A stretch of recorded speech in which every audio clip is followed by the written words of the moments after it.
Hello, listeners. Welcome to Dollar Beer Night, Episode 3. He who dies with the most toys wins. This is the podcast where we discuss how much Kevin hates chocolate and force Zach to look at crime scene photos. Well, if you are eagerly waiting, let's just dive right in, why don't we?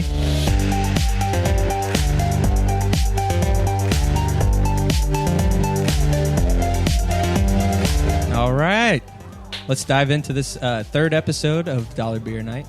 My title was a little strange for all of you guys listeners out there. This is a episode about collections. Collecting. I collect toys. So we're gonna be digging into what we might have collected, what we collect now, and what we wish we could. Unofficially sponsored by Mattel. Yeah. Yeah, exactly. Also, I want to, throw this out there if you guys want to communicate with us. I would like you guys to follow us on @DollarBeerPod on Twitter, Dollar Beer Night on Insta. And if you guys have any questions, if you guys want to be a part of the banter in the beginning, send us some questions. Make us talk. Fucking throw it out there, dog. Give us some weird shit to talk about and email us at dollarbeernightshow@gmail.com. Did I fuck that up? No, you did good. You got it perfect. Sounds great. Yeah. Stuck it. You stuck it. So, we're on everything, man. We're on Spotify, Spreaker, Apple Podcasts, Google Podcasts, and guess what we're on now? iHeartRadio. It took the About longest. time, you bitches. It took the longest to buffer the pending for iHeartRadio than any other podcast service, which I don't know. I don't listen to iHeartRadio, but y'all need to get your fucking shit in gear. I used to listen to it for something, but I don't remember what it was now. And for the life of me, fuck. For Hinder Radio. Yeah, for Hinder Radio. When I need to hear Lips of an Angel, I throw on iHeartRadio. Only iHeartRadio. Only iHeartRadio. Just a playlist with that but it's like 10 hours. Right. Oh, so yeah. If you're wondering who's talking, the gorgeous beard in front of me. Hello. Zach Rotello. Yes, hi, I'm Zach, @Zach Rotello on Twitter. Follow me on all the social media platforms. I'm Zach Rotello on most everything. I don't think there's anything that I'm not except for PlayStation. I'm Bubba Buffed it because I fucked that up in junior high and I can't get it back. Or I can change it. You can change it now. I could change it, but it's like it. I'm struggling to figure out what I would change it to. You know what I mean? I can talk about my strategy when it comes to me. Your strategy for changing your PlayStation Plus name? Yeah. Okay. I'd be very interested to hear what you say. Because your strategy was name it after a character that you liked in a video game. Yeah. Well, I went with an obscure Oh, character from Final Fantasy VII, which is one of my favorite games. Right. So, and because I knew nobody would have it, and I think that character is really funny. Sure. So yeah, it's something people will see and be like, oh shit. Shinra manager, that guy is stupid. Why did he make a name of that? But to me, it's cool. You could be like the handyman from Bioshock Infinite. I wonder if anyone's taken that yet. Or the Boys of Silence. The handyman boy from of Wreck-It Silence. Ralph. Wreck-It Ralph? Yeah. The handyman? Yeah, the guy that saves the day. Are you talking about Felix? Yeah. He'd be Felix. Okay. Felix Fix It. Felix Fix It. Okay. That's actually a really good PSN name. Felix Fix It is like a that good would make PSN. me laugh. If I was in Overwatch and I saw I was queued with the Felix Fix It, I'd be like, all right, we're winning this game. Yeah. Nobody's beating Felix Fix It. Felix Fix It has like a fucking 2.0 KD. Mm-hmm. Hell yeah, dude. Yeah. And I want to sign off. My introduction. Thank you for introducing me first, Tommy. It's an honor. Welcome. It's an honor to be introduced first on the Tommy Bakara hosted episode of Dollar Beer Night. But I do want to bring a little something to the extra thing here, and just keep talking while I take my headphones off. Okay. Oh, he's getting hot. Boy. Take it off. You got the Dapper Apparel Dapper. This episode is brought to you by Dapper Apparel. Dapper Apparel. Can we officially say that anything here is brought to you by Dapper Apparel Company? Hell yeah. Just That because was we like fucking Dapper hot. Apparel Company. Yeah. My brother owns a company called Dapper Apparel Company. Zach is rocking the mess out of a ringer tee right now. Damn, boy. Looking thick. Yeah, last week my Been introduction. doing arms? Yeah, no. Yes, you have. No, Don't lie. Just doing this, scrolling on my phone. Is that arm week? It shows. Last week, my introduction was a comedic diss on Dylan Hayden for forgetting to bring my T-shirt, but he brought my T-shirt to work, and he gave me it, and I love it. So I wrote a love note, too. you did write a love note. It was very kind and very appreciated. So I wanted to let you know right off the gate that I appreciated that shit. Yeah. So if you want to check out my brother's company, it's called Dapper Apparel Company. Go to dapperapparel.co. He's got a bunch of stuff on clearance, and he's coming out with some spring stuff. He's not here to boost it up himself, but he's a very modest man, and it's worth going to check out. He makes some cool stuff. He's got some good stuff. I like the shirt. Designs it all himself, makes all his T-shirts himself. He's He's he does it all himself. He's an auteur. Yeah, an auteur. Right. Hell yeah. Google that. And who's that man over there with that sprayed? What is that? What would you call that? Airbrush. A little airbrush. Airbrush. Little airbrush hat on. Yep, I got my airbrush hat on. My name's Dylan Haddon. I got this hat in Gatlinburg, and In the third grade? well, Tommy's prompt made me go dumpster diving in my parents' basement because my mom doesn't throw anything out. So I went and checked out. I was going to look for my old baseball cards. Spoiler alert! And I found them in a box with all my stuff from my room from when I moved out the first time. So my hat was in there. That was airbrushed with a baseball on it. And what's up? That's it. That's all I've been doing. I've been watching a lot of movies and stuff, but yeah, me and Diesel are here to chill in the Diesel Dome and talk about collections. The Diesel Dome. Diesel Dome. And who is right to my right? To your right is me, Kevin Carter. Yeah, I am not doing a whole lot more than what I was doing last time we talked. I've been 100% addicted to drawception.com. Papa bless. It's a lot of fun. I got Zach and Tommy playing it as well. Yeah, it's some good shit. It's like a telephone drawing game where you see a drawing, you write a prompt, and then another random person on the internet writes a prompt for that, and it goes on and on. It's a lot of fun. I've been playing that constantly. It's like I'll be ready for bed, and then I'll be like, I'll pop on Drawception.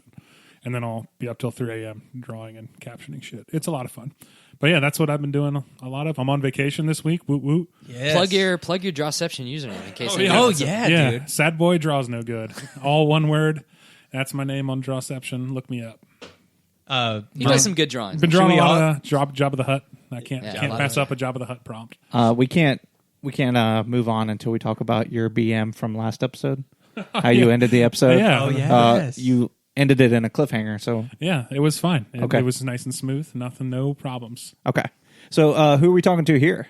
I don't think you've introduced yourself. My name is Tommy. I'm the host tonight. We're on our rotation now. We're on the third episode. You're almost through all four members of We the should Dollar Beer Night. every time we make a full rotation, we'll call that a season. Yeah. Yeah, that's fine. Exactly. So That's it's like 50 episodes in, but it's like season 30. I like that. That's how idea. math works, right? Yeah, that's how math works. Yeah. So, shoot, man. I'm Tommy. Tommy Bakara, the host for tonight. I'm in my third or fourth week of school back at Miami. Had a lab today. Looked at my cheek cells. That was pretty cool. I have a crime scene. What did you learn from examining your cheek cells? Where the nucleus and nucleolus is, like hands-on, which I learned in high school. But Did you see the protons and electrons? It's baby shit. No, I didn't get that close. Okay. Is that like the You difference need a between the better areola microscope. and the nipple? Yeah, exactly. Okay. Yeah. So like the areola would be your nipple, or your nucleus. Okay. And then the nipple, the hard, the long part would be your nucleolus.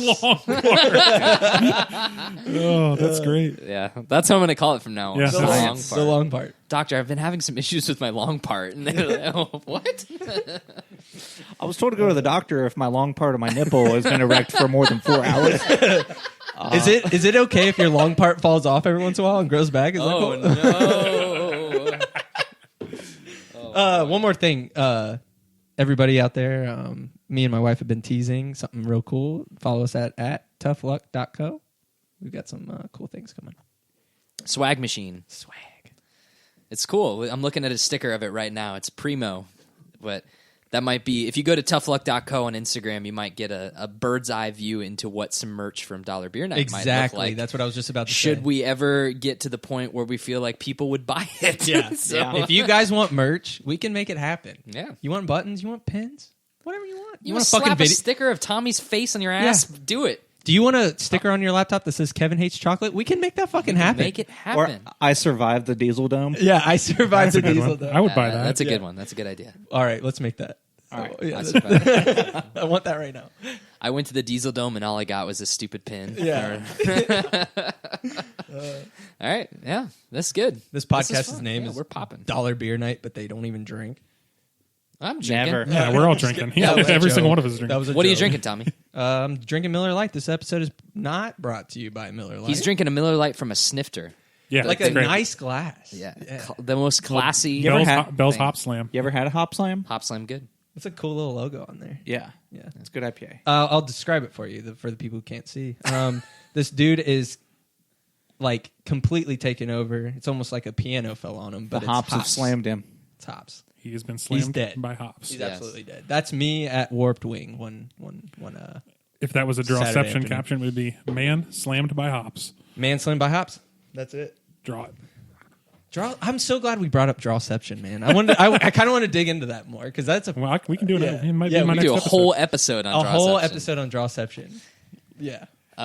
Zach, you had some banter. Yeah, I'm yeah. excited to hear because you've been teasing it Let's for get into hours this fucking now. banter. I took dude. my fucking shirt off. You know what I'm Oh, was that saying? your that was banter? a banter? I was going to talk about, I mean, I wasn't going to talk about, obviously we could talk about Birds of Prey. We could talk about the Oscars. Well, you said save it for the pod. Yeah, well, I mean, he did save it for the pod. meant that I wanted to take my shirt off in front of you.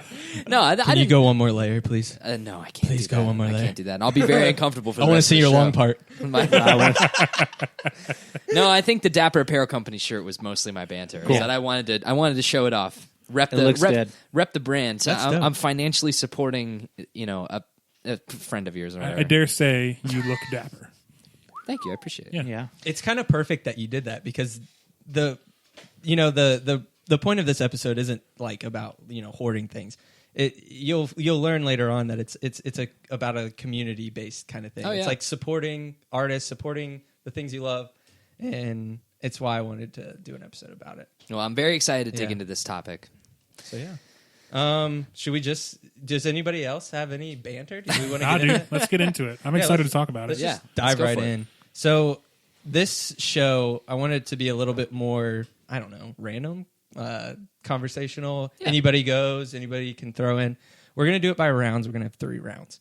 And this first round is going to be about the things we collected when we were younger. Because we all probably collected something weird when we were little. I can name 100, and I'm going to name 100. Yeah. So, God, I kind of burped into the mic a little bit. That's all right. It's fine. So round 1. I thought it was Diesel. Yeah, so did I. I thought it was I legit Diesel. looked down at Diesel So like, did hey, buddy. What do you guys remember collecting as kids? Was it baseball cards, Pokemon, favorite toys? It doesn't have to be one thing. We could talk about a bunch of stuff. Even best memories if you want to. Yeah. And if you didn't form a collection as a kid, we can also talk here about stuff we wish we could have collected as a kid. Think about the cool shit that we were lucky enough to be a part of in the 90s. We're all 90s babies here. We had some cool shit. And yeah, let's just kind of dive into the childhood collection Hell yeah. world. I mean, you threw the humdinger out right out the gate with Pokemon. I Yeah. mean, well, it's like Oh, boy. trading cards in general. Yeah, I think, yeah. Yeah, collectible cards, trading cards, like that was a craze that, I mean, it's still going on. I mean, I don't see people really engaging with it as much Yeah. as when we were kids, or at least our generation, I guess. Like, I mean, I was in grade school just coming out of the 90s, so it was like, Oh, really?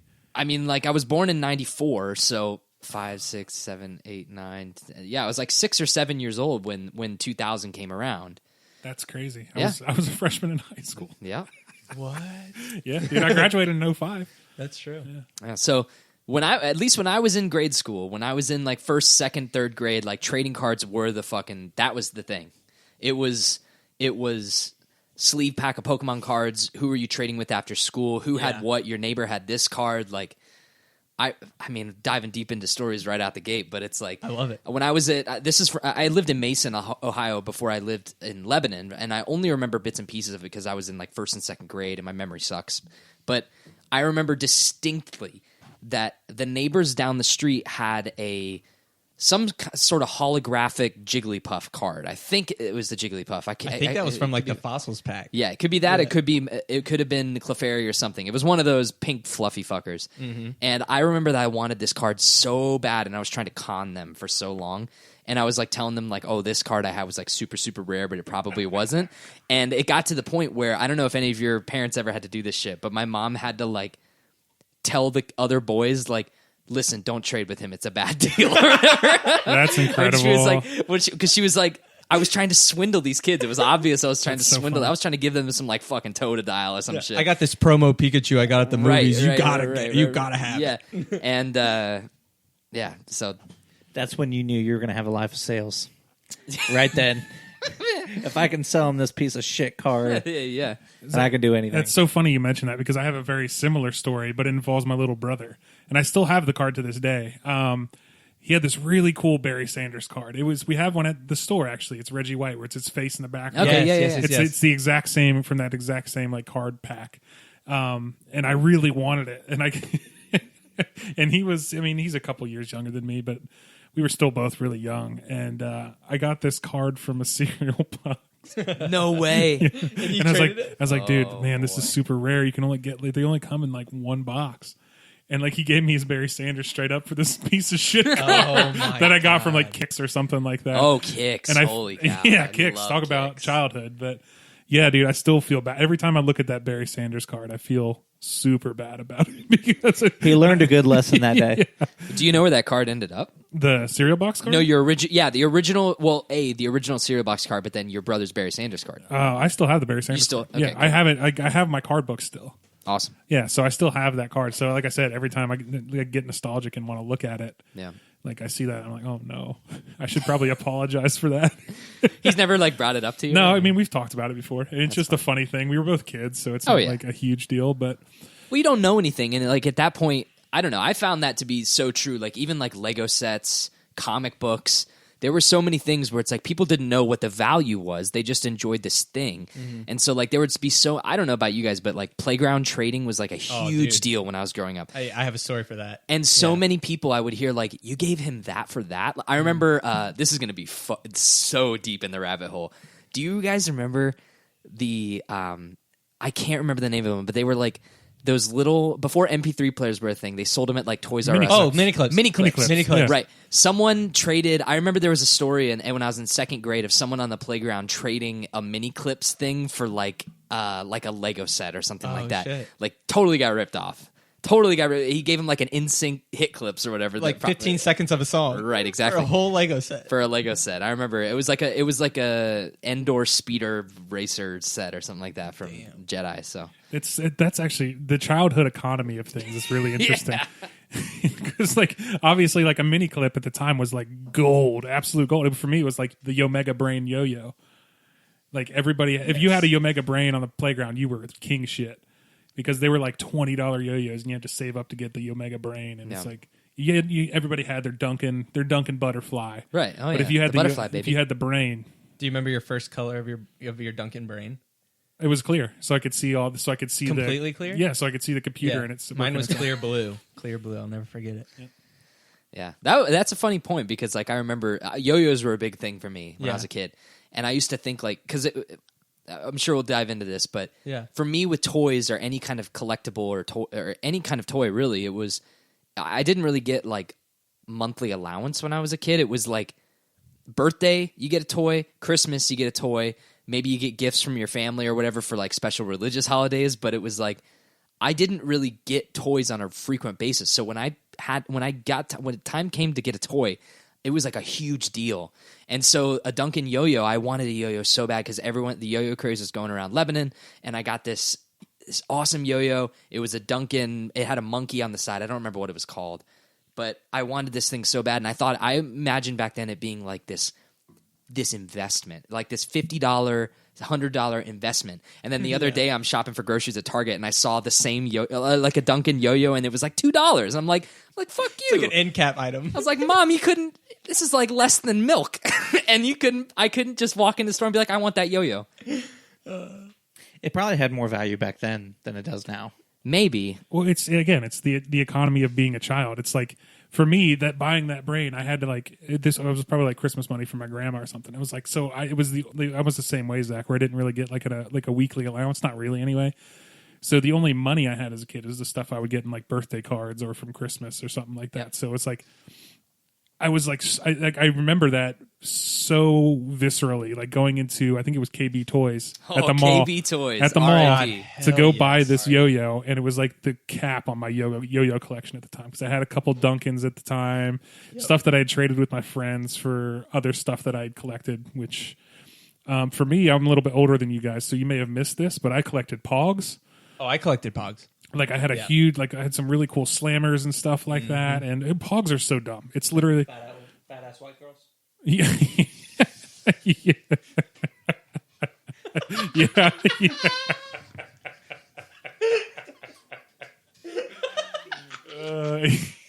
Keep every minute Fuck of this you, in dude. there. Yeah. I want to give the audience a little bit of visual. I watched Zach try not to spit his beer out for like 5 to 10 seconds. I almost lost it on my keyboard. I was not expecting that at all. That was great. Pogs will make you do that. I used to collect Oh, fat bitches? fat ass white bitches. Anyway, POGS. Pogs. Sorry They were for little you. circle plastic Yeah, for the woke generation that doesn't know what a pog is. Yeah. They were little like circles of cardboard. Laminated cardboard. That you stacked up, and then they had your metal slammer, and you slammed them down on the stack, whichever one's flipped over, you got to keep. So like that's all Pogs were. It was a dumb like 90s toy. There were so many dumb 90s toys. There was. It was Pogs and like football cards. Creepy crawler. Oh, dude. Creepy That was like crawlers. one. That's like kind of a thing I want to get into a little bit. Okay. Yeah, but yeah, for me, my main collections were football cards and Pogs.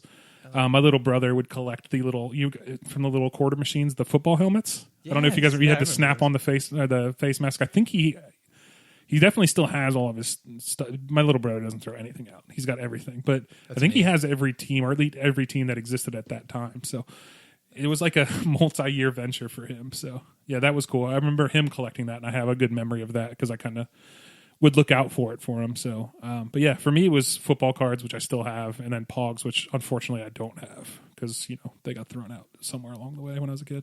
Super easy to get destroyed, those things. Oh, yeah, for sure. It was so just it's like, cardboard. yeah, so I see it, you go to eBay or whatever, you can probably find like people selling Pogs, but they're like in mint condition because they have them like laminated or whatever, like, or pressed in like plastic from the start. But it's like people that just collected them and fucking threw them around at the playground. It's like those things didn't last a semester. No, I had that shit chilling in my pocket, like pocket change. Just getting sweaty and just gross. getting Yeah, gross. just that thigh sweat. Yeah, just getting absolutely disgusting on the playground. Oh man, Dylan. I collected baseball cards almost exclusively. Kevin and I went to my parents' house, and like I said in the little speech before, I went and found this hat, and I found a bunch of my baseball cards, and Kevin was nice enough to entertain me, and we went through a couple of my albums that I have. I have some pretty interesting stuff. I've got some rookie cards, and I remember as a kid, like when we go and travel and stuff, I would want to go to card shops and stuff, and I would want to be like, oh, you got a King Griffey rookie card. Okay, well, I've got $3, and you'd try and finagle your way in, or you would buy like collections, like you could buy cards from the 90s, the 80s. It was just cool for me to like get it was new to me, but it was like 5 or 6 years old at the time, and just be able to go through the pack and see, is this worth anything? Did I pay $3 for a chance to have some cool cards? And it's so funny looking at these little albums, because I remember thinking as a kid, like, I'm going to retire off this. I'm going to retire. I got a Barry Bonds rookie card. I got a King Griffey Jr. rookie card. I got a Derek Jeter rookie card. I'm good. I don't have, like, I can retire at 52. I'm This good. will only appreciate in value. Yeah. Yeah, this is like- never gonna go down. Right. And it was just like the mind of a little kid. I don't know why I was like so concerned with like having these cards, but looking back at them, there's a lot of fond memories. And the way I remember just trying to like orchestrate the book to like make sense thematically. It was fun to go through today.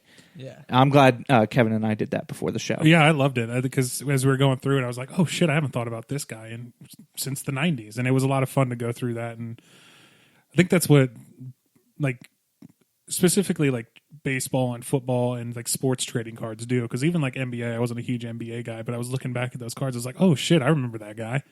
I think that's cool for just nostalgia purposes.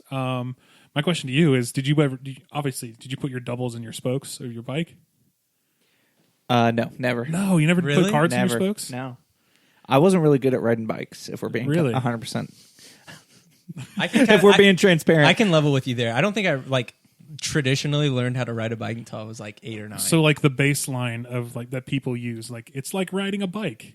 You don't have that baseline. Yeah, that analogy doesn't stick with me as well. that shit's hard as fuck. Oh, trigonometry? Yeah, I'm great. You learn it once, you remember it for life. No, I distinctly remember like learning to ride a bike, and my brother that's 2 years younger than me, Dusty, he was riding a bike also. And I hit a parked car, and he just like was riding around me. And I was like, you know what? Fuck a bike. Give me a scooter. I can't fall off a scooter. Give me that razor, boy. Give me a razor. Y'all remember those razors with engines on them? Oh, hell yeah. This rich kid that lived behind me had one, and every time he was one of those kids.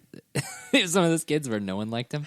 So it's like whenever we were on our bike gang, we rode our bikes from The bike gang. We had a bike gang. Oh yeah, we had Everybody a bike had gang. a bike gang, man. Oh yeah, we lived in this neighborhood. We biked up. We met at the corner of where Wood and Phillips meets, and we'd ride from that point, that intersection, across this giant farm field down to the BP by restaurant. Oh, yeah. And we'd stop at that BP and we'd go in and harass the poor women that worked there for Cokes. We wouldn't, not harassing. Funny us. how that comes full circle, doesn't Right. it? Yeah. Time is a flat circle. Karma is a fair bitch. We used to, but we'd pay for it. We'd go in, we'd buy the course. fountain sodas and the Slurpees, and then we'd go to the park that was right behind it, and we'd just screw around there at the bike gang, and then we'd ride home at the end of the night. You know, oh yeah, it was cool. But yeah, this kid, little scumbag with a motor scooter. What are you guys so tired Right for? back, and he's like, can I be part of your club? Fuck no. And then he rides away. He goes, Get out of here, nerd. that's all I had to say about that. No, I think it's funny to compare, specifically like what you were talking about, Dill, where it was just fun for you to open the packs, and that's transferred to like video games now, where you've got loot boxes, and I can't wait when me and Zach were just talking about this, like the most satisfying mechanics for loot. It's like a thing that people spend a lot of time on. Like Overwatch's loot boxes are the best thing. It's like a bump of cocaine, man. It's great. They're scientifically engineered, Yeah, right? Like they engineer those things to pop that endorphin rush in your head. So like it's like when you hear that sound, you hear the music, the fanfare, when you see what you got. It's like even on, like I told Kevin when we were having that conversation, I've been playing a lot of Mario Kart Mobile, and even though the rewards in that game are like kind of ass, even when it pops the pipe and I get characters, I'm like, they still do like the pa-pow, this music, and I'm like, a little hit of excitement there. See, I get excited when I have enough like in-game currency. Like, fuck yeah, I can get 10 new things. Like for like mobile games specific, like gacha games. I'm addicted to gacha games. Yeah. I just love collecting shit, man. So, Same, dude. but yeah, when I was like, oh yeah, I've got 10 golden tickets, I can do like a mass summon now. Yes, awesome. So, it's just funny how that doesn't really go away as you become an adult. It's like that endorphin trip is still the same. It's just in a different manner. You can control it more completely now because you're an adult and you can control what you do. But as a kid, it's like, yeah, it's still the same excitement. It's like I only get this pack of cards once every week, or when you go to the grocery store with your mom, that was your reward. It's like, you come with me, you can get a pack of cards or whatever it might have been. So. Sure. Yeah, some I'm sure we'll touch on as we go through the whole rigmarole of this entire podcast. But you kept your cards in great condition. It looks like you paid them a lot of great care. You said you've still kept a lot of your cards, Kevin. Mine are in You a still have a lot of 3-ring your binder, ringers just like that, and everything like that. Tommy, obviously, you've got toys in front of us sitting here. Yeah, I forgot to mention that. Like, I gave these boys a little bit of homework to bring something that might have represented each round of collecting, but I'm seeing some empty spaces near two individuals. And the thing that we'll touch on as it goes through, that I could say the same thing for each one of these things, is that boy, do I have a lot of regrets when it comes to the things that I grew up with. Yeah. It wasn't until well into my teenage years, maybe mid-high school to college, when I started to, and I'm sure that our parents might share the same sentiments. I know a few of us in the room share the same sentiments, but it's like there are just some things that I wished I took better care of, and a lot of things that I wish I never gave away. And so that's a big part of a lot of my collection things is PTSD, really. I think my parents are who to thank for these binders and everything, because I think they knew, since I was so passionate about it, like I learned to read from baseball cards. I would show my mom a card and be like, what's his name? What's his name? And eventually I'm like annoyingly good at spelling now because of all the names that you learn from baseball players and stuff. But like they told me to cherish these, and my mom doesn't throw anything away. So I'm kind of fortunate that the one thing I was really passionate about as a kid is like frozen in time. There's dust all over them still, and I haven't touched these in probably 20 years, but it was cool that my parents kind of drilled that in my head, like don't give these away. Don't throw them away. Even if they don't have value, they will to you. Exactly. That's what I was about to ask you. I was like even though they don't have money value, it's like they somehow did go up in value as the time goes on. Today, it caught like a little bit more value than you could have ever like thought of. You know what I mean? Yeah, it's a nostalgic value. Yeah. And to me, that's what collecting is all about. It's revisiting, getting a bunch of things in one place that you like so you can look at them. That's Yeah. what collecting is. Yeah. So it's like, that to me is the soul of it. I mean, yeah, if it's valuable, that's great. So, you can maybe retire off it like you were talking about, Dill. But to me, like, that's why I like collecting things so much, is because it makes me feel good to look at all this cool shit that I have in one place. It's like, oh, I don't have to go here to see this. It's all right here in front of me, and I can look at it and appreciate it and have those feelings of nostalgia. Or that now, like, I think I like the act of actively bringing things into my collection as well. Right. So, yeah, I think that's the difference between hoarding and collecting. Right. Hoarding, you just bring in whatever shit you can find. Collecting, it's curated. Yeah. So, I think it's.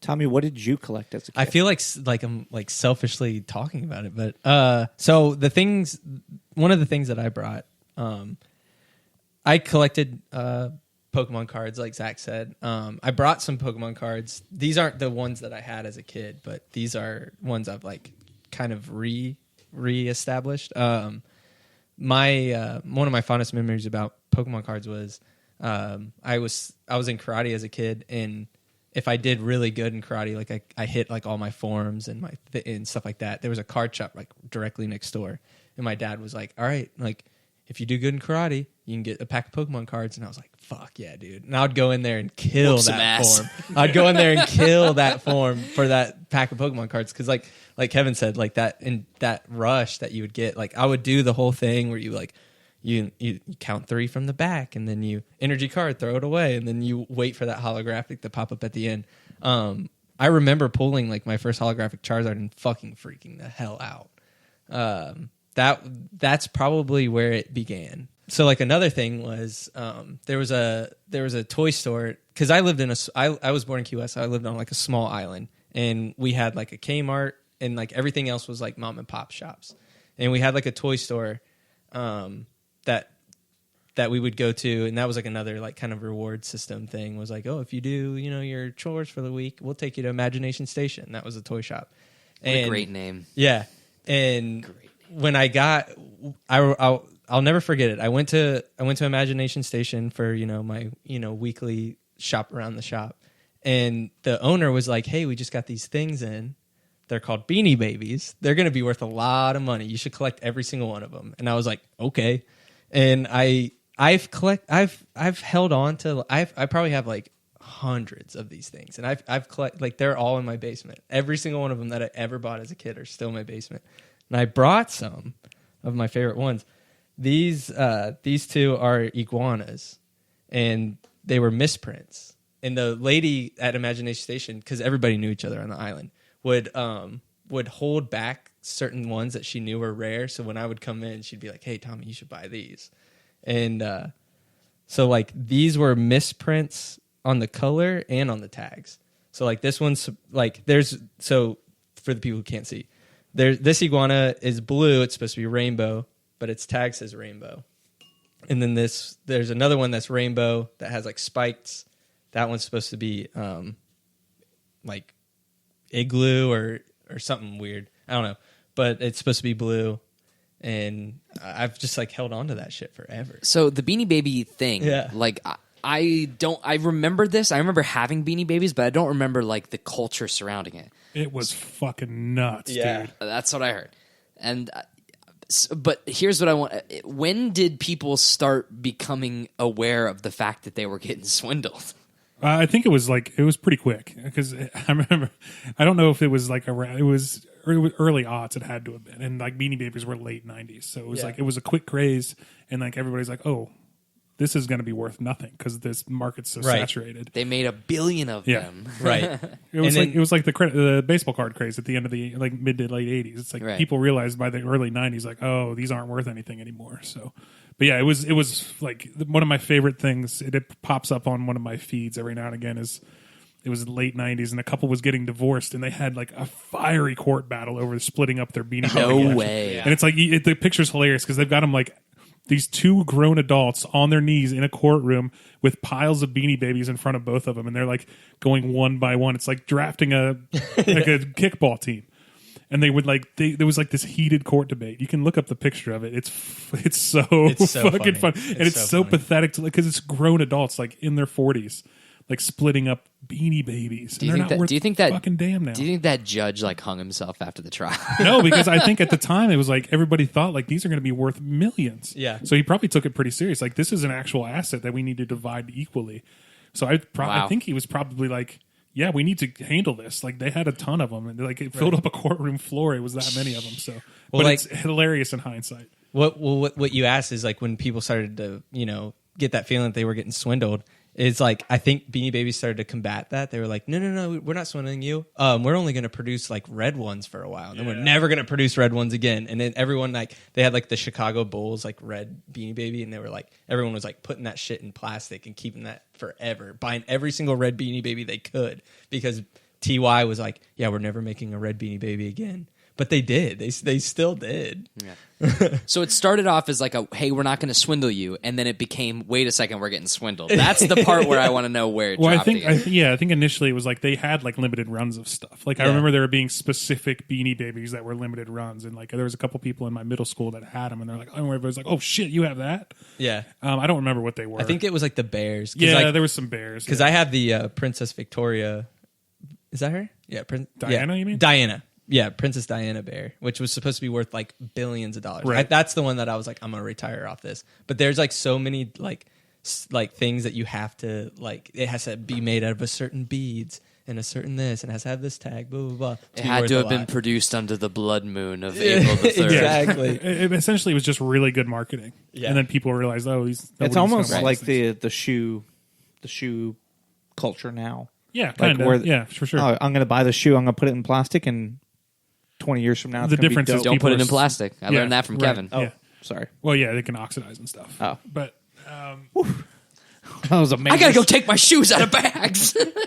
but yeah, no, the difference there is that they are actually still worth some stuff. Like if you have a pair of original Jordan 1s, you're going to 15 to 20,000 for those. Just the other night, Kevin and I crazy. were looking through GOAT, which is that sneaker reseller website. It's a website I've not bought anything off of, but I get some enjoyment of looking at like collectibles, like the sneakers. And we sorted by like most expensive on all of the sneakers that were resold on that thing. And what was the number one? It was like $40-some-thousand. right, $40-some like thousand a Louis dollars. Vuitton 1-of-1 or something like that. Right. And then they had like the original like Nike Yeezys on there that were going for like 20,000. Yeah, like the Red Octobers, the Yeezy 2 Red Octobers are crazy expensive. Yeah, just Sorry. crazy. Yeah, That's a little collectible peek costumes. into what I sort of collect now. Oh, sorry. Is that a Kev. good? That's fine. Is that a good like segue? Sure. All right, we're still. Do we have anything else to say about our childhood collectibles? Was there any other toys that you had for the child? Snap. Yeah, because yeah. we're still. There's a little bit. I'm glad you brought up Beanie Babies because I almost did because Yeah. I thought those were Beanie Babies, but I wasn't Yes. sure. And I, like I said, I was kind of like in that perfect age for them. I was in middle school, and it's like everybody was collecting them, and so I got to see the madness firsthand. So it was like I said. Every time I think about Beanie Babies, I can't separate it from that fucking court photo anymore. Oh, dude, that court It's photo so is funny. so funny. We should get that as a wall hang up and put it in. Make it a fat head. I want to bring. I want to pull up the picture just to like describe it. I'm almost positive the dude's wearing like those big chunky like dad white sneakers. And, like, Yeah, it's possible. I mean, oh man. I collect dad sneakers. Yeah. I mean, the people did for a couple years there, Yeah. man. It was a fad. Yeah, I mean, yeah. I didn't get it. I mean, man, with like Pokemon cards too. Like while we're talking about it, did y'all ever? I'm pretty sure I can guess what Tommy's answer is going to be, but I collected Pokemon cards, and then Pokemon preceded Yu-Gi-Oh, Yes. and you know that's amazing. That's a great. Baby. book. Digimon, digital monsters. well, didn't get hold super on. into Digimon. Digimon was before Pokemon. Sorry, It's a whole nother I don't know podcast. anything about any of them. Wait, for real? Yeah, Digimon existed before Pokemon, or they're almost contemporary. They almost came out about the exact same time. Interesting. It's just Pokemon had the anime first and the games first. So Digimon popped later in the U.S. though. I would Correct. assume so. Correct. But I never played Pokemon cards. Yeah, I didn't either. I played the games, but I still to Yeah. this day do not know how you play a Pokemon. I don't know how you play a game of the cards. I have no Like, idea. I have no idea. I would go to that Imagination Station place because Right. like they sold cards there, and we would have like days there where like people would play cards, but I would only go to trade with the other kids. Like I was like, I just want your shit. Give me your shit, and I'm out. Like, oh, look at this cool ass like Charizard that I have 3 of. I want that, and then I would leave. I never played them. Yeah, I don't know anybody that collected Pokemon because my little brother, he's not little. He's my younger brother. He's 30 years old. He's a grown ass. He's a grown ass man. But yeah, he collected Pokemon. I don't think we would sort of play it, but we would just split up his deck and then just throw cards at each other. Like, oh, okay, well it was basically we just did math. Yeah, for like 20 minutes. But yeah, I don't know how to play it.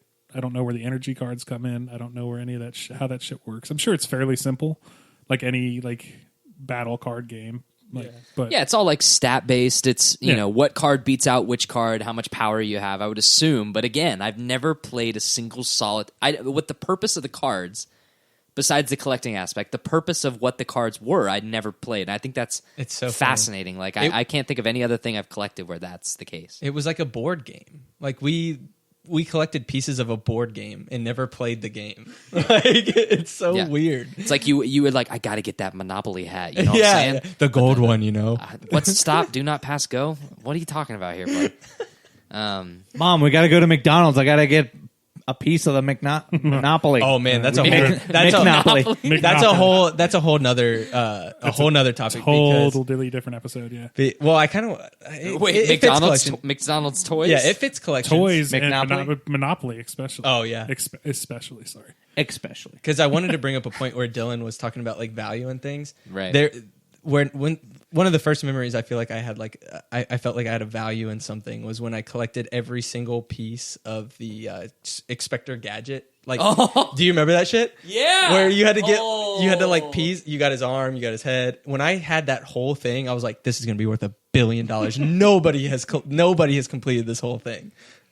I wanted that motherfucker so bad, and I never got him. I got like 2 hard. arms. I got 2 of the same arm. Yeah. A leg and I don't know. Yeah, that was one of those weird ones where it right over Kevin's head. Yeah, I don't guys know don't what remember you that? guys are talking about. Oh, You don't know this? I love shit. Inspector Gadget, but yeah, I don't know what you guys are Dude, talking this thing was insane. It was like the basic premise, right, is that like each part of Inspector Gadget's body did a toy thing. So like the head would like spiral, like you could spin off his hat. Yeah, the Gadget Copter. Yeah, exactly. The arm had like a switchblade thing on it that was like this like spork or whatever the hell it was. It was McDonald's. But then you could click them all together and form a full Inspector Gadget. That's awesome. And I remember the commercials being like, "You don't have this? Why don't you have this? Come eat more McDonald's and get this." That's incredible. Yeah, it was Somebody awesome. just showed me a picture of it on eBay, and it's awesome. It's only awesome. $24.99, dude. Yeah, that's the thing. Again, like what I was like, coming back, like bring it full circle to the yo-yo thing. It's like I thought these things were like immensely valuable, but they really aren't. Like this is also another deep cut. A toy that I really wanted, that I wanted to collect the whole set, was the Simpsons watches that they did at Burger King. God. Right? Yeah. I wanted that thing so bad because it made noise, and one of the kids in Yeah. our school had it, and he was the coolest kid in the school, and he had the Homer Simpson watch. And I wanted it so bad, but my dad wouldn't let me because he thought the Simpsons were like evil or whatever, devil, so I never got it. But I really wanted that Simpsons watch. What'd you say? That's why I never played Pokemon. Oh, your parents thought it was the devil? Well, Pocket Monsters. it was. It's hard to say who thought it was the devil, but I was told I wasn't allowed to play it. It was probably like I think a lot of parents looked at it as like kids gambling. Yeah, I mean, and then there's the infamous episode that was giving kids seizures. Oh yeah, and then the games that were like making kids the kill Lavender themselves. Town music, yeah. Which is not true, but Right. it's just a creepypasta. Exactly.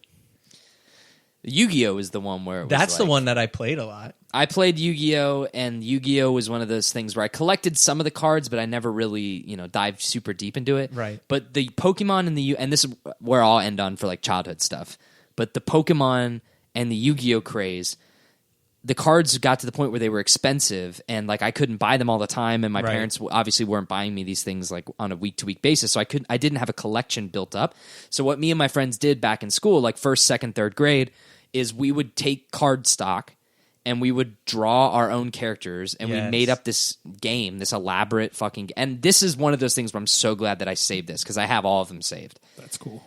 Is we came up with this card game, and it was off the walls. It was like one card set had like Blue Eyes White Dragon, but then another one had Mario and Toad. That's so dope. And there were no rules to this game. Absolutely no rules to this game whatsoever. We just drew these cards up and we're like, this is going to be amazing. We'll make our own card game. And my mom, bless her heart, took me and my buddy to a Kinko's, I think at the time or whatever, and we had them laminate the stock, and then we would cut them out and play with them at recess and trade those back and forth. So basically we created our own card game because we were so poor that we couldn't afford these things. And one of my favorite stories of all time of my childhood is, and I think I have this tape still, and I need to go back to my parents' house and find it. But when I was in first grade, when we were doing this game at the height of when we were cutting out and laminating this card game, some local news team came to the school and were interviewing teachers about like their opinions on like a certain like a topic at the time. It was like, how much time do you think kids should have at recess or whatever? And one of the cutaways, they told us that we were going to be filmed and that we need to like behave ourselves that day. And one of the cutaways, I'm going to butcher this, but I'll have to look for this. The reporter is like interviewing this teacher, and she's like, we just think that the kids really express their imaginations when they're left like a little bit time during the day to like explore and have fun. And the cutaway is it cuts away to me and my friend sitting on the carpet, and I go like, and I'm sitting there and I go, I play the left arm of whatever, and I throw it down on the table, and then it cuts away immediately. And I remember thinking that was the coolest thing, that I was on like local access TV when I was a kid, Just playing my throwing card up game. Left arm Exodia. Yeah, out there? something like that. But yeah, that's my card collecting story. That's great. That's really cool, actually. I love shit like that. I love like the games you make when you don't have the shit to do it. Exactly. So yeah, that was really what cool. I think that was what I was going to end on too. Was like making stuff. I think that's like the fondest memories I have.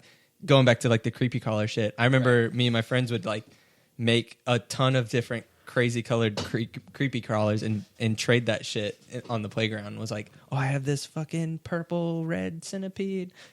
I made it just for you, dude. And like we would trade like all these like different combos, and we'd make the candy ones and stuff and eat that shit on the playground. Also, I was like real quick, I want to sweet brag on myself. I was the go-to kid. I knew how to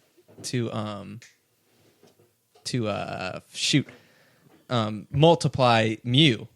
Nice. So like everyone was like, Tommy's got the Mew. He can give you a second copy of them. What does multiply Mew mean? Where you traded them, and then like halfway during the trade, you turned your Game Boy off. So like you kept your Mew, but the other person got the Mew. Oh, okay. So, I thought you were talking about the cards still. I wasn't. Yeah. No, this. I don't is know like the about. game. I don't know. I've never heard of this before. To give a little context to this, you could only get Mew from like officially sanctioned Nintendo like tournaments. Yeah. So being able to multiply Mew was a huge deal because essentially you were cheating Nintendo out of money. So You had to get the connector thing, like the clear little purple cord. You had to like start a trade with your friend, and once Mew was like going to your friend, you both had to like shut your games off. And there was a point, like if you did it right, where you would keep your Mew and he would get his Mew. Like the trade wouldn't go through, but it was going through at the same time. And like I remember sitting at the playground one day and multiplying. What's the word? It's not multiply. Clone. Clone works. Yeah. Whatever. Yeah. Clone Mew like hundreds of times, just sitting there like on the swing set. Like, you want a Mew too? Yeah, I'll give you one. And like do the whole trick thing. I like that shit was so dope. It's like, I'll multiply your Mew. You got some Coke? What are you gonna give me for your Mew? I hear you're a guy that has some solutions. You got some Dunkaroos. You got some Capri Sun. Yeah, dude. I had to have like. I'll double came your up Mew with for some an kind of Uncrustable. some kind of current. You had to bring some kind of shit. Like, I'm trying to make that Inspector Gadget, dude. You have to some bring me handy a piece. snacks.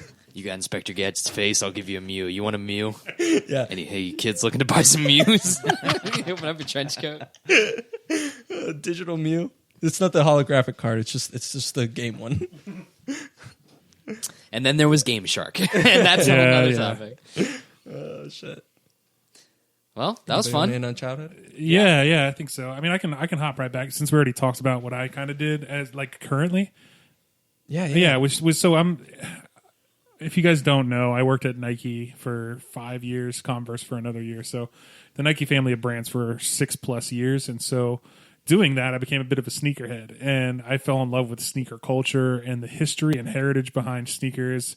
It's something that Nike specifically really cares about. To the point where if they take a Jordan 1 and they turn it into a golf shoe, they won't ruin the bottom of the sole. They'll just like carve little parts out of the sole to make the cleat. They won't put an extra screw in there because they don't want to mess with the heritage of that sole because it is iconic. Like every little like I don't know if there's a herringbone. I think there is in the bottom of the Jordan 1. I'm going to really nerd out for a little bit. No, that's fine. But yeah, they won't mess with it because it is their history and heritage of their shoes is so important to them and their customer base as well. You can't mess with the Jordan 1. It's iconic. You can make the point that Nike wouldn't exist today without Jordan and the way his shoes sold, like the Band 1s. Like those are a huge deal. Again, a little history lesson on Band 1s. The NBA wouldn't let Jordan wear these shoes because they weren't up to uniform code. And so he wore them anyway, and Nike just paid the fines. So that specific colorway of the Band 1s is hugely popular whenever they drop it because it's just so iconic because Nike and Jordan were like, fuck you, we're gonna sell these shoes, and Nike's just going to pay the fines every time you wore them. And it was such a brilliant marketing campaign. Damn. How much were the fines? I don't know. I mean, probably pretty. Not that. I mean, it was just a uniform violation. It was more of like a thumb to the nose than anything else. So, Sure. But yeah, it's such a cool story that it was this history of like blazing a path and through a sneaker. You know what I mean? And it's just cool that there's such an outward expression of like rebellion and stuff like that, but it ended up being like a cultural icon because then from there it went to the skating culture. A lot of skaters in the 80s liked the Jordan 1s because they were very grippy and they had the herringbone pattern. So yeah, man, I mean, sneaker culture has gotten a little bit out of hand, Right. With people just buying multiple sizes and reselling them for twice retail that same day. I think I was telling Zach about this when we were looking at GOAT the other day. I was like, hey, look up the broken bats. It was a specific colorway of a Bo Jackson trainer that I really wanted. It's only released once. It was in like 2012 or something like that it released. The Bo Jackson line is one of my favorites. I love Bo Jackson. And his sneakers just look cool. So the colorway, like the side panel, like the mud panel's got like a baseball bat pattern, like a wood grain pattern. It's got like an 8-bit version of Bo Jackson breaking a bat over his knee. That's sick. It's got an icy sole, so if you look on the bottom, it says broken bat underneath like an icy. They're so sick, and like It's a cool ass shoe. Yeah, they're dope. It's a cool ass shoe. I gotta look this up. It was one of the last like shoes I really tried to get on release day because I was like, I need these shoes. Like I love Bo Jacksons. I have the Auburn colorway, which everybody likes. And it was just I needed this shoe as part of my collection. It was a grail for me.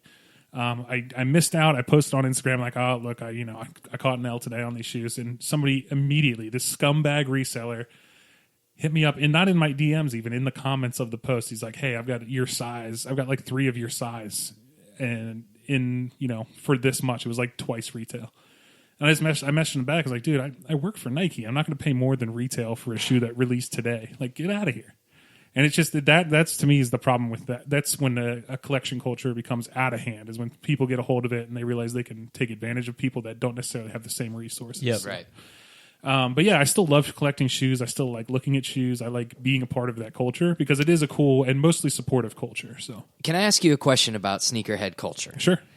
And this might sound ignorant, but I don't remember there being sneakerheads before the year 2014. You're right. Instagram really proliferated it. It's when people could see celebrities wearing a shoe and they're like, "Oh fuck, what is that? I need to wear that because Wale's wearing it." Yep. And that's why it really took off with like foam posits. I really remember that. I mean, there was always stuff there. Like people wanted to wear signatures and stuff. Like Jordans were always popular.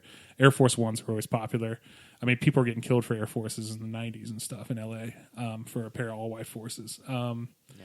But it wasn't as in the social consciousness as it has been, and people weren't getting like shot at malls you could walk into Foot Locker like 3 days after a Jordan release and pick up your size, no problem back in the day.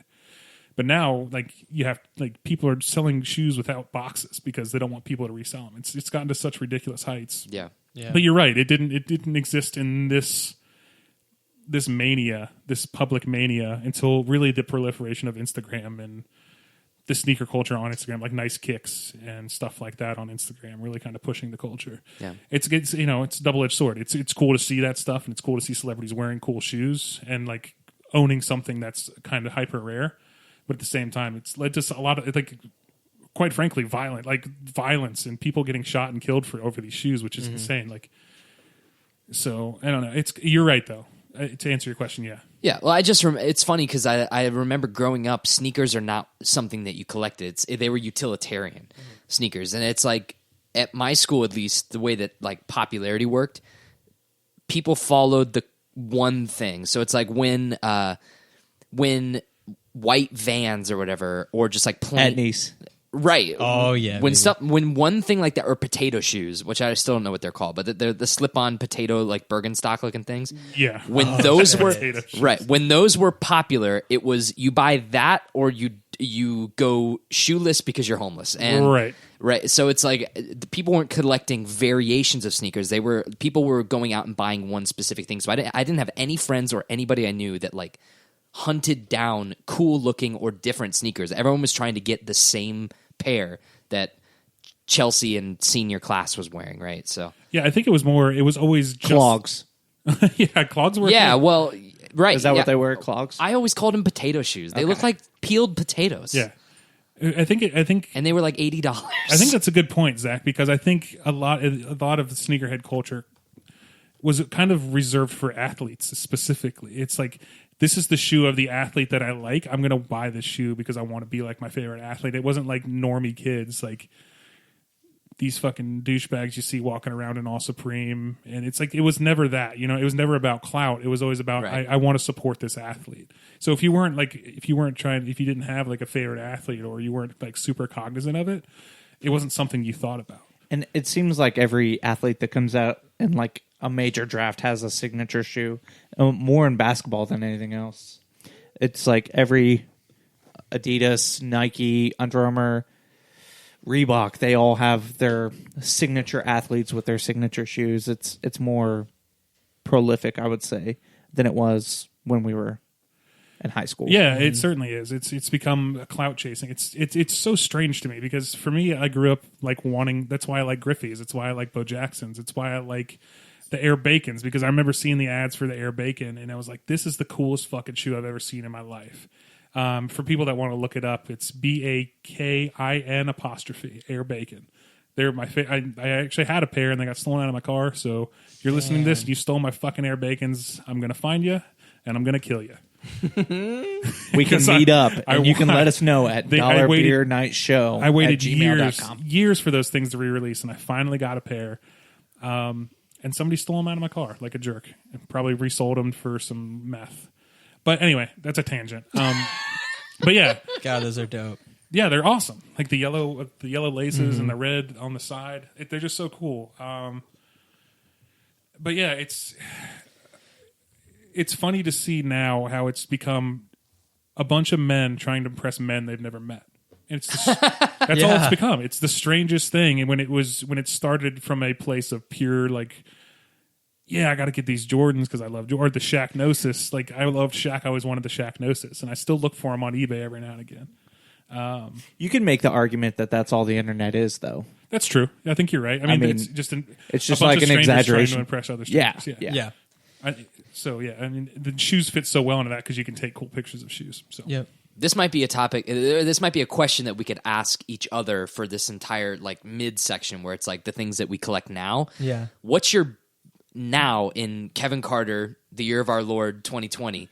What is your budget in a year base for, like, how much do you spend on shoes? How much do you plan to spend on shoes in the year 2020? Well, with shoes, it's different. I don't plan to. It's just like if I like it, I'll try and get it. And Okay. if I have the funds to get it, then I'll try and get it. So it's very much a spur of the moment thing. Yeah, with for you. sure. It's not like Yeah. you don't have this thing planned out where you're like, okay, well, this month I'm looking at this pair that might launch then, so I'll buy this then. It's like very spur of the Yeah, moment. it's if I like a shoe and I have the funds at the moment, I think that's the responsible adult way to do things. It's like, I mean, I could certainly like meter out like a certain slush fund for sneakers, but I'm not that into it anymore. I'm more into like retro game collecting and stuff, like, because that's a little bit cheaper and it's more interactive, and it's more for me than anything else. So I don't want to, like, the culture now kind of turned me off sneakers a little bit. Now I've bought more running shoes because they're comfortable than anything. Like, I'm wearing the some running shoes tonight because they're comfortable. So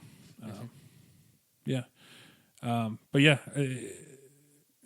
To answer your question, I don't really have it, but if I can afford it and it's available, I'll buy it. Cool. So that's where I'm at with like collections, and is like I don't plan a budget, but if I see it and I have to have it and I might be able to swing it, I'm gonna grab that. I'm budget oriented for everything. So it's like if I can't visualize myself having the spare funds to buy it in August, right? Like now, like I am already budgeted in my calendar. I have my budget set out for all the video games coming out this year. Wow. Where it's like, this is the video game I can buy this month. This is what but I'm hyper weird about money. It's like money is one of the things I stress about the most. I always plan my funds out. So it's like, I know how much money theoretically that I'll be spending in the month of August or September or whatever. I think this difference is, you could look at both of our credit scores and tell how I spend money versus how you spend exactly. money. I'm a little bit more like, I don't. Kevin wanted to murder me when I told him my credit score. I was so mad. But it's really good. It's great, dude. Like, Zach could buy a small island with credit right now. Not even true. Not even true in this life. But no, it's my own fault because I, for the longest time, I was like, what's the worst that can happen if I don't pay my student loans for 10 years? And I found out that I wouldn't be able to be a functioning adult until I started paying my student loans. So it's my own fault. But yeah, no, I think it's good that you budget it. For me, I don't think I could handle that just mentally. Mm-mm. I don't like it. It takes some of the magic out of it for me, I think. But I again, get that. Yeah. I understand that. Yeah. You never answered. You looked at me before you talked, Dill baby. What was I? Sweet baby Dill. Oh, what I collect now? No, your budget. How do you budget it now? You haven't talked about what you collect now, but like, do you have like a budget on what you like? Yeah, there's certain times of the month where I know, like, hey, I can't spend money this check, So I kind of split it up with checks. Like, okay, this check, me and Emily can go to the antique mall and I can find some cool shit that I want to put up in this room, or a project I want to start. But for me, it's more like, I don't think as far into the future as you do. I'm probably somewhere in between you and Kevin, where it's like, I don't know. Sometimes I get the itch where I'm like, I just got to go shopping, and retail therapy. Yeah, it's more of a like, I need to get out of the house and I want to go see something that is going to inspire me. I don't know. So, did you already say what you collect now? My answer is really boring for the collecting now thing, okay. So you might want to go. I really enjoy.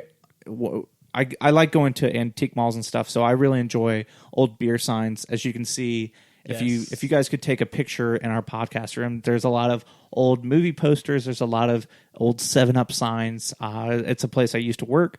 I love PBR, so I've got an old PBR sign that says your birthday and when you're allowed to drink.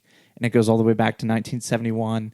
I found an old Milwaukee light that still has its original light bulb in it, and it's plugged into the wall, and we can turn it on whenever. I'm kind of selective when it comes to that stuff because I really enjoy the way it looks, and I like the aesthetic, but I really am kind of picky. And if it has some like imperfections, I don't mind that as much, but like, you go to some of these antique malls and you see these big Marlboro signs and some of these obscure tobacco places that don't exist anymore, and they're very expensive. And it's like, well, I want this on my wall, but I also don't want to pay, because I feel like that kind of takes away from the specialness. I agree. Does that make sense? No, I agree. That's the same way I feel about sneakers. If a sneaker is if somebody's willing to pay $3,000 for a sneaker, I don't want it. Yeah. Because then it's just about clout at that point, where it's like, this is a whole different part of this collecting aspect that I don't belong to. Yep. In a small way, I kind of feel like I'm an American picker, where I want to go find something that has some sentimental value, or I don't know, it just looks cool, and I didn't break my back or spend too much money on it. So the older I get, the more I kind of appreciate the aesthetic of old beer signs and old tobacco signs. And I took like a couple marketing classes, so I can kind of appreciate how easy we were sucked into drinking beer and using tobacco. Yeah, it's a great point because Tommy turning on that old Milwaukee sign like made me want like cheap cigarettes and beer. Like just that weird ambient glow to it. There's something special about it. Yeah. Well, and what I like too is that I didn't expect you. I didn't know that this was your current collection thing. Like I always knew that you like. I mean, obviously, the Diesel Dome is well lit with excellent decor, but I like yours because not only is it like a physical thing that you can have and keep in your possession, but it's also something that adds character and spirit to the room that you're in. You know, like it's a very different. This room is different because of that old Milwaukee sign, and it like adds, like Kevin said, a little bit of warmth. Mm-hmm. Yeah, it's something that I used to. You can tell, like you can see the signs I bought when I was 18. How I Met Your Mother, Scrubs, the Shia LaBeouf Just Do It sign, the Boston Red Sox pennant, and then the older I get, the more selective I am with signs. Like Sure. I really like the 7-Up one. Then I've got some stuff behind me that's a little more sentimental, but yeah, it's this room is kind of the pinnacle of what I collect. It's kind of just stuff that I'm passionate about, and if it sparks a conversation when someone comes in here, it's exciting for me. Got a hell of a sticker collection on this table too. Yeah, and a lot of that is a shout out to my buddy Jeremy, who bought he bought like 120 stickers when him and I were doing the No Nonsense podcast back in the day. But a lot of it is old homage stickers. I Survived, $10 Beer Night, I Heart to Fart, some weird stuff. Some brands that don't even exist anymore, like Love Before Glory. So, yeah. You saying I Heart to Fart just made me...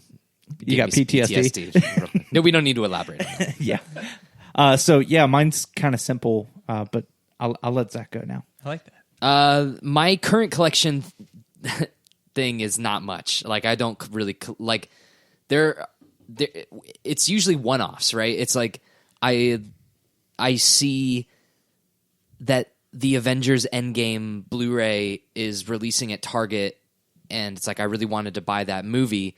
Oh, this one has really cool packaging. I guess I'll get that, but it's not part of a set, and I don't have a goal with it. Mm-hmm. To me, collections have always been something that I have a goal for. If it's like creating a shelf of things, a collection of things, like something that fits together in a set.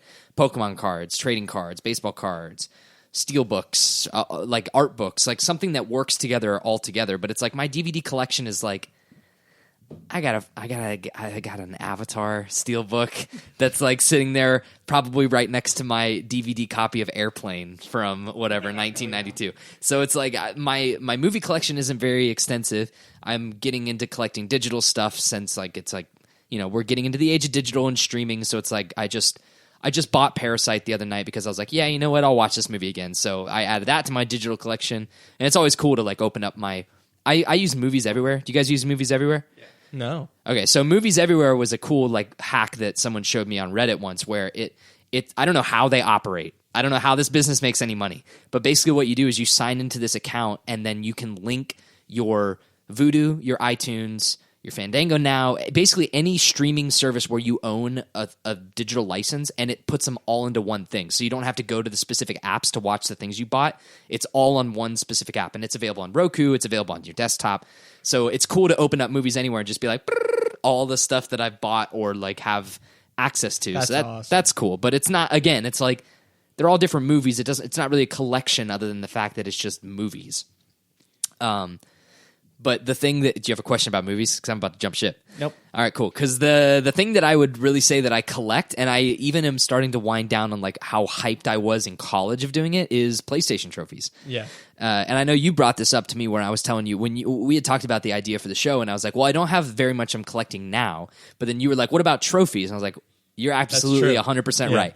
They're the digital collectible that I covet. Like my 13 or whatever platinum trophies on PSN, like that is my golden goose. Yeah. If I could, you made the point the other day, like you were like, if there was a great, if Sony had enough resources to do this, like when you get a platinum trophy, they process a tiny little trophy and send it to you for like include that in the cost of your PlayStation Plus subscription or whatever. Like, make it 50 cents. Make it a tiny little cheap piece of thing. Dude, yeah, give us a keychain. If they sent me a keychain for platinuming, I'm trying to think of like one of the hardest platinums I've ever gotten. Like, the most time consuming was like Lego The Hobbit. That took me like 50 hours. 50, 60 hours.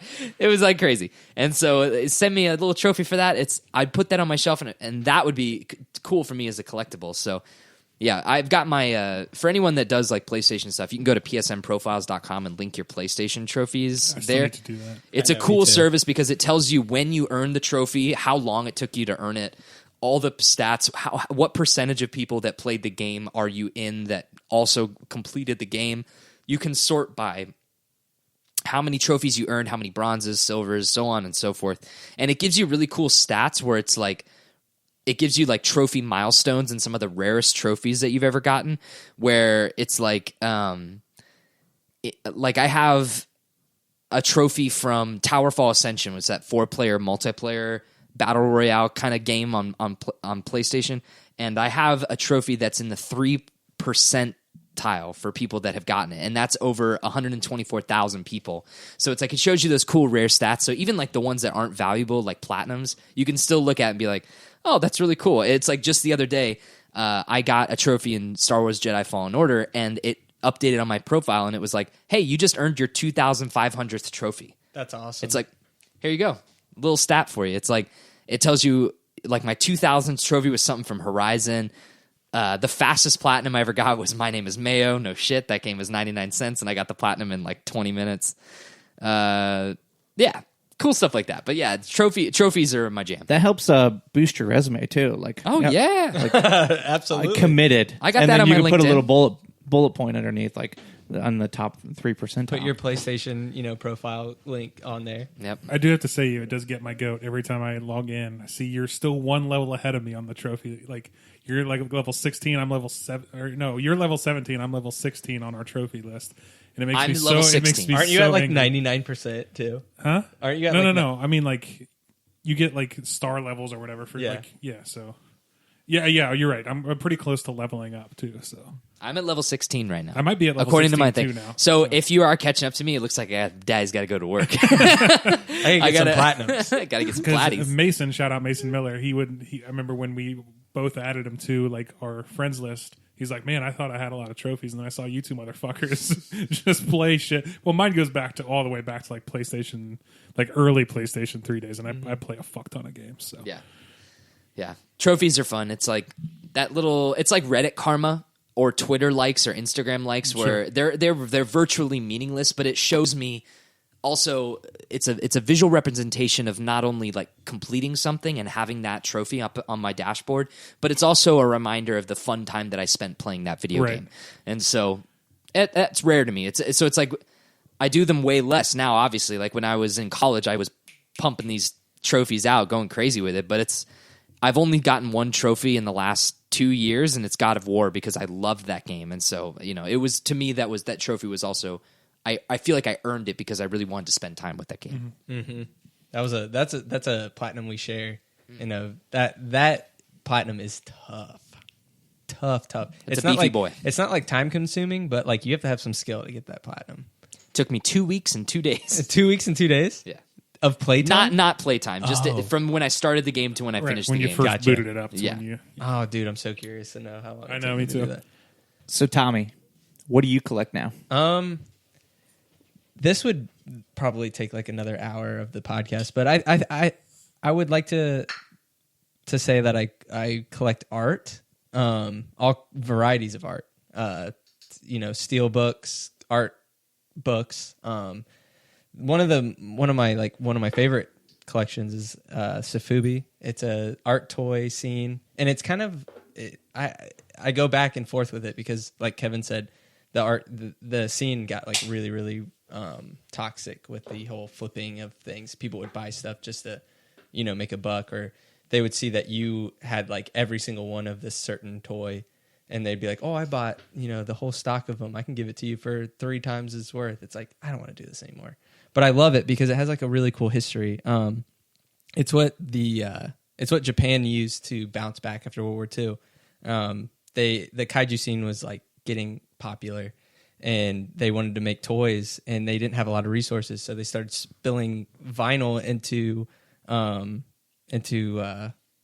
things that looked like Godzilla molds, yeah, and started selling these like cheap Godzilla toys that people ate up. They loved them, and then later on in like the following years, artists started to see this art form. Like a lot of these shops is just like two people, like a husband and wife that might have like bought the space under their apartment that they've lived in for 40, 50 years and was like, let's make these Godzilla toys. And then they've continued to do it. Like it's the same two people that are making these toys. And artists started to see that and appreciate that. So they grabbed their sculptures and were like, hey, can you make our stuff? So like once I found that through collecting, because I don't think, going back to like what we collected before, like I had like every single toy that I could imagine. But once I started like, buying stuff myself, I wanted to collect things that were like a little bit more rare, I guess, a little bit more like, not supporting like a corporation, but maybe somebody smaller. So I started looking at like art toys, and I started collecting like Kid Robot stuff, which I would like search like Kid Robot toys, which is like a whole nother thing. And when I would search that, it would bring me to like that Sofubi aspect. And that was like a huge chunk of my life. Like I collected Sofubi for a long time. I still do. Now I'm at the point now where like I grab the things that like people don't really want. And if you want to visit my Instagram to see what these things look like, Average Torso, you'll see a ton of pictures of when I used to like actually photograph this stuff to like really give it life. It was a good time. It helped me travel the world. I went to New York. I don't think I would have ever went to New York City if it wasn't for Sofubi. I went to LA for Sofubi. Like I went to 2 different conventions like on the East Coast and West Coast because of it. Met a ton of cool people. I think the biggest thing that appealed to me was like the community aspect of it. Was like at first it's kind of dead now, which really really stinks. But at first it was like all these like nerds that like still collected toys, but didn't know, like they didn't want to go to Target and like buy kids toys. They were like, I want toys, but like I don't know, like I want something that like fits me and what I'm into. And all of a sudden these artists start spitting out these like really really cool like sculpts that all these artists are like, kind of our age group. So they're sculpting things that we wish like I thought of monsters like that. So like, like I started, connecting with these people. I'd post a picture and I would like start connecting with these people all over the place, that had like this same weird, obsession, and I got addicted to it. Yeah, and that's what I was going to say when you first told me about this, because I'm a lover of Japanese culture like you, but I had no idea about Sofubi. But I am a lover of like the kaiju genre. Like I grew up loving Godzilla, and like for people that don't know, kaiju is just basically big monster movies where people fight monsters, essentially, or like monsters fight each other. It's a big thing that destroys a city. As I said, that's what when you say kaiju, that's what you should think of. But it was cool for me to listen to you talk about that. But for me, the thing that stood out was like you were talking to people, like specific artists in Japan. Like you had these connections. Yeah, it was awesome. And that was really cool because it was like it felt very down to earth and very, very, very much connected through this very specific thing. It was somebody you would have never talked to if you didn't have this common interest. Exactly. And I think that was the coolest thing that drew me into your obsession with Sofubi in the first place, was those genuine connections over something that your two people are very passionate about that you would have never had any contact with otherwise. Yeah. I mean, this person lives halfway across the world, but you like their art, so you actually made like personal connections with these people. And that's really cool to me. I actually talked to one of them today, which is crazy. Like I even had to express to him, like, I know I'm not big in the Sofubi world anymore, and he was like, oh, I don't care. Like, we're still brothers. Like, it doesn't matter like if you're still buying the toys or not. Like we're still dudes. Like we met through this, but it doesn't take away from like our, the bond we created. It was pretty neat. It's pretty neat. When you first had one of the first conversations I ever really had with you on an in-depth basis about really anything that wasn't work. We talked about Sofubi, and you gave me like the same backstory that you just gave now, like a little bit of the details and some of your experiences with it. And I was just shocked to hear of something I had literally no idea existed. Yeah, same for me. And I was doubly shocked because I love Japanese culture, so yeah, it was cool. Yeah, even like I'm not as into like Japanese like anime, like the stuff that you guys are and everything like that. And obviously, like I never watched kaiju movies growing up, so not knowing anything about it, but still like I still watched. I had my touch tones with, anime and the Japanese entertainment world, but I had just never heard of it, and I was so enthralled. Yeah. When you first showed it to me and you brought all the toys to work. I think I brought in you brought in a ton. Bag full of stuff. You were like, I really want to see what this looks like. I was like, yes. Here we go. I'll bring in a ton of it next time. You opened Pandora's box. I was like, here's this one and this one and this one. Yeah. This is, I know people can't see it, but these are what started me in it. I started collecting these like micros. And these are all hand sculpted. These are all hand sculpted by a person. And then they send those molds to these factories of these mom and dad pop shops. Like literally two people that like form these molds and then start pouring and sending it back to the artist. And now they're in a skull. Yeah. Chilling out in a clear ass awesome clear glass skull vodka. Yeah. Was that Dan Aykroyd's vodka? Dan Aykroyd. If you're not familiar with Dan Aykroyd, Crystal Skull vodka. Crystal Head vodka. I want us to pass these things around. I should have emphasized that. But go watch the JonTron video on Crystal Skull vodka. It is hilarious. Yeah, it is. It is Crystal Head vodka. Yeah, absolutely. I thought you were. It's a very good vodka, by the way. It probably still smells. I want to know what it smells like. Sofubi has a really good smell, by the way. Yeah, it's vinyl, so it doesn't smell like cool. When it's new. But it does smell really good. But I also collect a bunch of other shit too, I'm curious. Tommy brought this mason jar in with a mysterious, probably embalming fluid. I was going to get to that, yes. So I hope we get to that soon. I'm glad we can get to it right now. Let's do it because the suspense is killing me. So before Sofubi, I got into I went to, I don't know, it was a weird convention or something. And are you sure it wasn't a seance? It might have been a seance. I want everybody to look at this and describe what they're looking at.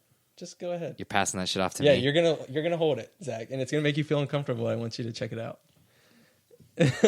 and just give a guess at what it is. Y'all remember Kim Possible? Dude, I swear I was thinking Naked Mole Rat. What was his name? Cheetah, Chester, Chipper. Ron. Well, Ron was the guy. What was the Naked Mole Rat? Okay. What was the Naked Mole Rat called? I'll get to the bottom of it. Okay, well, regardless, it looks like the Naked Mole Rat from Kim Possible was embalmed in some sort of death fluid. Close, very close. Very close. Death fluid is such a great term. I will also say that this has to be the inspiration for the BBs in Death Stranding. Certainly looks like it, yeah. I'm going to pass that off to Dylan. Rufus is what I was thinking of. Yes, it looks like dead Rufus. Very close. Not a rodent. It's definitely a dead animal. Careful tossing that thing around. You might crack. No, it's good. It's good. It's sealed. For sure. I don't know. Maybe a dead cat. Let me see this thing. Is it a shrunken cat? No, it's not. Is it a fetus? It is a baby, which is sad. No. But what's cool is it got like a second life. I've had that thing for 10 years. Is this like a rat? 10 years. Like a dead... Close. It's a baby possum. And I just got into this like weird world of oddities for a while. And I still am. I still buy a lot of oddities. I have a human skull. I have a monkey skull. I have a lot of like wet specimen stuff like this. That's what this is called. It's like a wet specimen. Wet specimen, the name of your sex tape. Yeah, exactly. Here's the thing, like as uncomfortable as that makes me, I've always been interested in like the oddities world because it's just this weird fascination with death and not necessarily decay, but like death is an interesting thing to talk about. Well, it gives like things like a second chance. Sure. And then, I'm sure that would make a lot of people probably pretty angry too. And I think there's something cool about that, like kind of like, hey, I've got this baby possum in a jar, and I'm sure that would make somebody very angry. But I think that's kind of cool too. Like, but at the same time, you can make the joke like it's just playing possum. Yeah, it's a little, it's just playing around. But yeah, that's Sorry no, to I ruin think that. your I point, mean, Kev. again, like I said, it's cool in a very macabre kind of way. Like Yeah. I've always been fascinated with macabre. Like I love the Dia de los Muertos in Mexico. Like I've always been fascinated with the way people like deal with death or celebrate death, and that's just another way of like looking at it and dealing with it. And I think it's interesting. So it's a cool hobby. If anybody wants to look into it, like, and they're like scarce about it, there's like a really cool show, and I think that's what like led me to it. I think the show's called Oddities, and it just shows this little shop in New York sell oddities to these dudes and women and whatever who came into the store that was into this weird hobby. Funny enough, there's an episode with Guar, David Brocky. Yeah, dude, Guar David came Brocky, into that. who was Odorous Arungus, R.I.P., was in an episode of that show. Yep. And that's what turned me on to it. I was like, oh, I want to go to an oddity shop. And then when I went to an oddity shop, I was like, I want to buy everything in here. This is awesome. But yeah, just a little weird corner of my collection. If you come to my house, you'll see some weird shit. I have like a bat, like a dried bat. All the things were like collected like naturally too. Nobody like drowned this possum. Sure, This was sure. Like a So how possum does your wife feel about it? She loves this kind of stuff. Yeah. She loves our human skull. I brought her back like an actual voodoo doll from New Orleans. Like, Who was I talking? Was it you the other day where we were talking about like if I die first, you can have my skull? Yeah. But it was with me and you. with the stipulation that you drink wine out of Yeah. it. I like the idea of drinking wine, but based on the fact of Kevin Carter's personality, I think it should be more like a beer bucket situation, kind of like Sure. what we had at that pizza joint Some just old a little Milwaukee. bit ago. Yeah. Dude, yeah. Yeah, if you throw some ice in my skull and fucking throw some Bud Heavies in there. That's just burp while he was saying it. Yeah, I had a Bud. Hey, I had if a you listen Budweiser to Dollar Burp Beer Walter. Night and not expect to hear a little bit of carbonation coming up, Yeah. that's on you. Dude, Right? Kevin's skull with just a bunch of beers. Yeah. I have the biggest head of all time. Yeah. So. We drink in remembrance of Kevin, and we all pull out a beer. You can put a pony keg in my skull. That'd be dope. Turn it into a growler. I think we're on Yeah, to something now. That's not bad. Huh? I said, I think we're on to something now. Well, just don't kill me. No. We won't kill you. I'll wait But patiently. yeah, we'll have to. We can't wait forever, Kev. I know. call the lawyer. We'll get a thing written up tomorrow. Sure. We'll get it all sorted out. Yeah. Yeah. Fuck yeah. So hold on. Because So hold on. Kevin has gotten the receiving end of this a little bit, and Dylan hasn't yet, but he will. One of my favorite things about collections is like giving gifts, giving my collection out and spreading it out. And I brought this for you because I knew that you didn't Oh, shit. collect. Oh. Yes. You didn't. You were worried about. I don't have anything to bring. I don't collect stuff. This is for you, dude. Well, and I hope it ignites a little spark. Do maybe. not. You can't No, give me it's a absolutely yours. Tommy. Yes, This thing. This is the moment I was excited for. Zach, so. explain what Tommy has just gifted you, because to me and Dylan, I feel like it's falling on it's deaf huge. ears a little It's bit. huge. Tommy, fuck you, man. You're gonna make me fucking tear up on the goddamn podcast. Tommy just gifted me a Boy of Silence. I'm gonna tear up too. Tommy and I,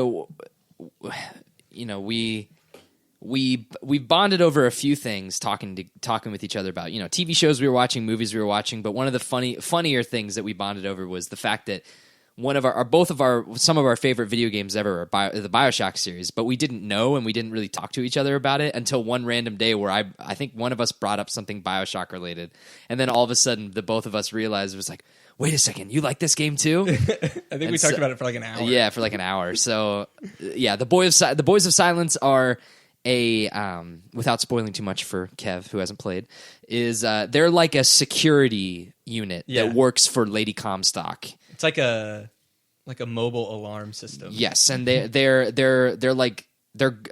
have megaphones attached to their heads, and in an era where there's not like audio speakers running through this entire place, they would basically hunt to see if there was anything wrong, and as soon as they found something, they would like alert the guards with a loud screech. And it's one of my favorite sections of the game. I think it's so rad and so terrifying when you get to this part of the game. I'm replaying it too, which is so dope. It's available right now on Yeah. PS Plus. The Great. BioShock Infinite and the rest of the collection is available on PlayStation Plus right now for the subscription. Where did you even buy that? Is that official merch? Yeah, that's a NECA. I don't know if anyone's familiar with NECA, but it's like a pretty popular like toy manufacturer that makes like video game stuff, movie stuff. They make like Quentin Tarantino film action figures, which Right. are really cool. But yeah, NECA, NECA. But I bought that at like, I don't know, forget, probably Best Buy or something. I forget where it was, but like NECA's usually sold at like Spencer's and stuff. But yeah, Well, this thing is rad. yeah. Regardless, super And, super cool. I think I gave Kevin an old retro looking Godzilla. Yeah, which I loved, dude. Yeah. It was awesome. And Dylan will get his shortly once I figure it out. I got to look around and figure it out, but it'll come. It's funny. I told you guys earlier off mic that I was doing like a video call with my little nephew yesterday, and he loves Godzilla because my older brother is the one that got me into it. And so I got that little thing, and I started talking to him as Godzilla, and he loved it, dude. He's like, Godzilla, where'd you go, Godzilla? He was like, when I was talking to him as Godzilla, and I put on some stupid little voice. It was like a Fat Albert kind of voice for Godzilla, which was kind of silly, but he loved it. And so being able to share that, which it's not a toy to me anymore. It's like a cool display piece. Exactly. But for him, it was cool to see, like my little nephew who loves Godzilla, it was cool to see like a Godzilla toy talking to him. Yeah. So I think what you just did is awesome. I think that's what collecting is all about. It's like why I wanted to bring it up. It's very personal, and it's very cool to like have stuff that you like, but sharing that interest with other people that are close to you is also one of the coolest parts about it. So Yeah. So Thank you. yeah, dude, no problem. Thank you, Tom. No problem. And I don't know, like, should we just go in just real briefly going around 3, or what do you guys feel? It's up to you guys. I like I said my piece on current collection stuff. I could talk forever about round 3. Yeah, we can dive into it. yeah, for sure. Because like I have a really like I have like wish lists, but I also just collect whatever I fucking look at. So Yeah, like right. you guys might be able to elaborate more on this, but Yeah. what do we So wish we could collect? this is a hypothetical. If we had unlimited funds, Yeah. Yeah. and we could collect whatever we wanted, unlimited space to store it and display it, what could we possibly collect, or what would we collect? Right. I don't want to go first, but I was just kind of clarifying. Yeah. Who wants to go? I'll kick this shit off Yeah, if you guys go for want me to. Vinyl records. Oh, yes. So vinyl is one of those things where I have a decent collection. Yeah. But it's not something that I'm actively hunting for. I don't remember the last time I even bought a vinyl record, really. I bought one for my brother for Christmas, but like if I had the space and the money, I think about this so often. I would collect, because not only do I have some older records, a lot of stuff that was inherited from my mom. I have some old Simon and Garfunkel records, some Eagles records. Last year, Alex Sullivan gave me a sealed repressing of Dark Side of the Moon, which I still haven't opened yet. Debating whether or not I even want to open it, or maybe I just want to like frame it. But Yeah. records are just one of those things where they're perfect for me because they're beautiful art installations that you can hang on your wall and look at and enjoy. You can also listen to them, and they're music, so they're pleasurable audio wise, and they're so they're useful in 2 different ways. They're beautiful art pieces, and they're also something that you can listen to and enjoy and like actually be involved with. And so that's a perfect collection for someone like me, where it's like if I could, man, I would try and hunt down like as old pressings as I could of like old Beatles records or like rock records, some like oh man, just anything, music that was I was fond of in my childhood. I would hunt that stuff down and keep it in bags, like take really good care of it and display it.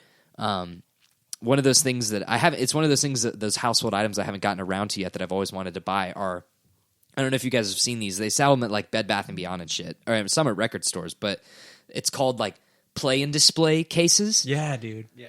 Where they take a little bit more hooking up to the wall, but you can essentially open the frame, slide a record in, and then close it. So it's not as complicated as taking it off, unscrewing the back, taking it out, putting it in. You could literally display the record that you're like listening to a lot at the moment. Right. And I think that would be so cool to have like a rack of maybe 20 of those, line an entire wall. And it's like, what are my favorite albums that I've got jamming on during like the fall and the winter? What am I listening to right now? And you can also take them out, play them really easily. Having that shit rotate. Yeah. And stuff. So vinyl records would definitely be in number 1. And if I had unlimited funds, like tracking early pressings of things, tracking like rare misprints of stuff, like Have you ever been to a record day event? Yeah, Oh, I have. God, dude, so much fun. I've been to a few record day things back when I was in high school and picking up like random stuff, just looking for like deals, because on those days too, along with like the new releases, which are still expensive, though a lot of record stores, like shout out to Shake It Records in Cincinnati. Oh, I love Shake It Records is awesome. Such a cool vibe. It's in North Side, so you can go to Shake It Records, grab a record, grab a beer at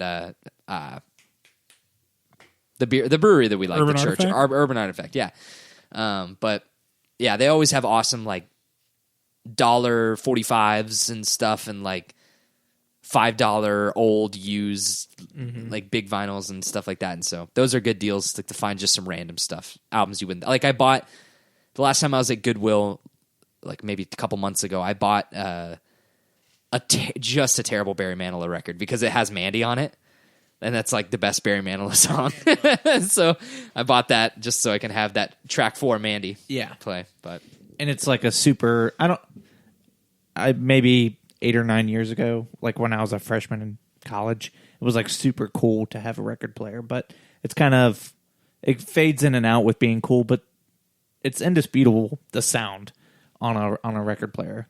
I have a couple Beach Boys, and it's just like you can listen to it on your USB, or you can have it playing overhead in your living room, but having it on a record player is unprecedented. yeah, I mean, this topic is like one of those things where it's kind of undebatable because so many people have so many different opinions, and so many people are right, so many people are right on both ends of the spectrum, right? But it's like I could listen to the highest bitrate song downloaded over cellular to Spotify that's like not being streamed, that's downloaded hard at the best possible quality, and it sounds great. And I don't think necessarily the sound quality is what makes a record player stand out. I think it's the atmosphere that it stands I agree out. with that. I think there's something, it's like listening to history. Yeah. Because that's what it was originally recorded on. That's how people initially like consumed that music. So Yep. yeah, I don't want to call myself an audiophile, but I do enjoy, like I think in almost every single situation, lossless audio, high fidelity audio makes music better because you can hear different things and things how they were actually meant to sound that you couldn't necessarily pick up on vinyl. But there is a certain ambiance that comes with the vinyl. You can hear the scratching of the needle and like the skips and jumps, and it's just, there's something really cool about listening to specifically music that was recorded in that time on vinyl. I think that's to me is the true magic of vinyl. Now, if you press a vinyl for a song, for an album that you recorded yesterday, that's not as special because then it's just like, you're just kind of sticking your thumb up your own ass. But that's just my opinion on it too. I think there's something to be said about just listening to new music on vinyl too. But I think there is something definitely to be said about consuming things the way they were made initially. I think there's something really cool about the originality and the history behind that. Yeah, and it along with that, experiencing the history, the atmosphere, like of just the act of walking, physically thumbing through your cabinet. Like I have them all in my little dresser drawer. Picking one out, looking at the artwork all blown up and its full resolution. Seeing on the back, like looking at the track labels, what's the artwork like on the inside? Pulling out the record. Sometimes older records have like really cool inner labels, or sometimes their colors are really cool. Like they would experiment with like different color and gated vinyls. Putting it on the thing, hearing the spark plug up when you flick on the volume or when you turn on the record player. The act of like the physical act of, because right now it's like we go, hey Google, play Spotify, shuffle my music on Home Group or whatever, and you shuffle your music on your house. Mm-hmm. But there's something kind of cool about taking a physical thing, putting it down, and playing your music. I think anytime you can experience something that is physically involved, it's more enjoyable. I feel that way about driving a car. I much prefer driving a manual car to an automatic car because you can feel the car working. Like you could feel like the different clutches for different cars. You can feel the different like shit. Like it's just so much more enjoyable because you're connected to the experience. You're not as connected to it. I mean, it sounds better, I think, objectively, just because the fidelity is better. You can measure that and say, hey, look at this number. This is better quality than this. But you're losing that physical connection to the activity. Carbonation, boys. Yeah, carbonation, killing me. But yeah, no, I think that's. I think there is definitely very much value added to physically being connected to something you enjoy doing and listening to music. And I love that you can't like skip it. Oh, go on, Dylan. I was going to change the subject, so we're good. Yeah, no, that would be my last point, is that Yeah. like the act of listening to a record also implies that you're listening to it front to back, Yeah. or you're listening to it side at a time, Yeah. which is how when we talked about, you can go back and listen to Dollar Beer Night episode number 2. We talked about our favorite albums, all hosted by Dylan Hayden over there, sitting on the corner.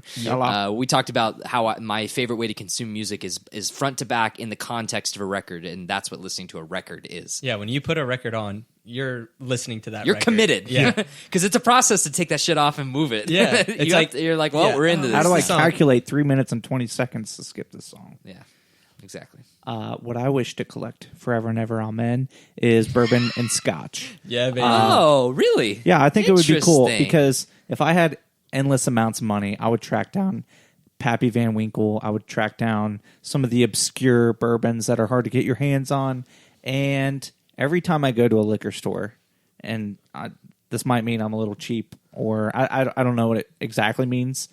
Maybe I'm just not in my 30s yet. But every time I see scotch Look on the directly at shelf, maybe I'm not old. Maybe I'm not an old piece of shit yet. As I turn and look to my left. I may But- not be in my 30s yet. I may not What a be, piece of shit. Fuck you, Dad. I'm not really sure what this means. but I don't know. I just every time I look at scotch, I'm like, I'm gonna spend $40 at like bare minimum. I'm gonna spend $40, and I don't know if I'm gonna like it. You know what I mean? Yeah. So if I had endless amounts of money, I would just stockpile it, and then you come home from a day, and you're like, you know what? I've earned it. I'm gonna pour a little scotch. But as a 27-year-old man who has to provide for himself and a dog, it's not as easy to just spend that kind of money on alcohol Right. when I can get a 30 rack of PBR for $17.99, or I could go spend $60 on something I'm not sure I'm going to like. So I really wish I could get into scotch. That's my goal going forward, is to kind of dabble into not just chugging alcohol and trying to get turned, but like kind of enjoying it more. I know during the summer, if you're free, we could take we could expense on the DBN account. Yep. We could expense Jungle Jim's Bourbon and Cigar Festival. The whiskey Oh, and I would cigar love festival, that. where they Yeah, actually you go taste these different things. You have the palettes, blah blah blah. People They walk have you a through bourbon like bar at Jungle Jim's now. They have a bourbon bar. Fairfield. Yes. Hot damn. So we'll see what the plugins are like there, and we can go mobile there. Dayton also- Jungle Jim's is just Disney. Dayton Yeah. also That's has a bourbon and whiskey bar, Century Bar. Really? It's super fun. Yeah. There's Super so fun many, like I watched a documentary at work yesterday about the history of bourbon and what it takes to be bourbon and the history and all that stuff. And it was just like, the history alone is interesting enough, but the way there was a guy talking that like you can make 3 batches and you won't live to see your 3rd batch to fruition. So it's kind of like a legacy that you're leaving. So it got me like really ready to start dabbling in bourbon and scotch more. So that is if I had endless amounts of money, that's yeah. what I would get. That's a very Dylan pick. I love Yeah, it. Thank I like you. it. Didn't expect it, but now that I hear it, I expected it. Yeah. You know what I'm saying? Right. I don't like liquor, so I can't really. So if you guys do that thing, I can, Well, you could do the cigar part with Yeah, this. sure. I would smoke some stogies for Yeah. sure, and I would participate. You could find a bourbon you like and sip on. Well, it's not like hard drinking. It's like sip it, tasting. get the notes. Yeah. That tastes like a campfire. This tastes like shit, just like the last one did. This tastes like a naked mole rat inside of a jar. Yeah. Oh, it is. It's Tommy brought his damn. This one naked tastes like shit, but it burned my mouth a little bit. That's weird. That's kind of I'm a jerk about liquor, but anyway, not to devalue your pick, Dylan. It's typical old man. I'm just thing an to say. old boomer over here who just likes his He beer. hates chocolate. He hates liquor. What doesn't he hate? He likes video games. video That should games be- and shoes. When we do the spin-off, when we start doing spin-off podcasts, where you do your music podcast and everything, Kevin should just spin off, and it's like, what doesn't Kevin love? Yeah. You know what really grinds my gears? You know what I fucking hate? This. We just set Kevin in a room alone with the computer and press record, and he just I could complains for an absolutely. hour. You guys know me well enough where I complain constantly. It's my favorite thing to do is complain. So I could absolutely do that. I fucking love complaining about shit.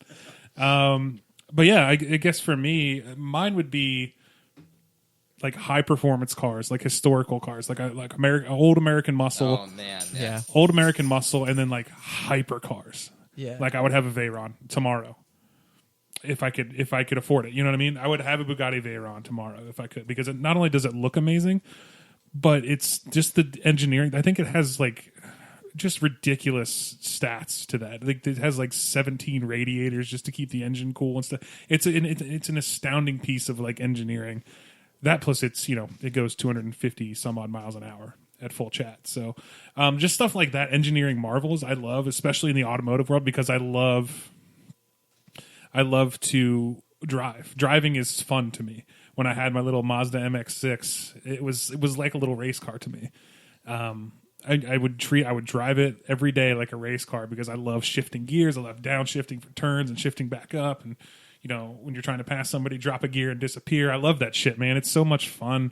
And to have like the highest performance of that would be a blast to me. Just to be able to go to an abandoned country road and just open the fucking throttle up on some of this shit would be a blast. That or like old military weaponry. I've always been like fascinated with that. We were just talking about this the other day. Yeah. Yeah. The M1911A. Yeah. The best handgun ever made, man. I would love to have one of those. Like an original issue one. Like one to just look at and not fire. Because it's a beautiful looking gun and there's so much history to it. I don't own a firearm I wouldn't own a firearm for defense. I would own them just to go to the range and shoot them and feel it, because I love pulling the trigger and feeling that kickback and the smell of it. It's so much different from anything else you could do. And I don't want to say I fetishize like military stuff, but I love learning about World War II and specifically like the weaponry and stuff from that war, how it was so much better from what they had in World War I to World War II. It was only like a 20-year difference. So just crazy. Like I would love to collect old guns, and specifically if we're talking about wartime stuff, I would love to have a P-52 Mustang. It's the most beautiful thing ever created. It sounds amazing. That huge Rolls-Royce engine.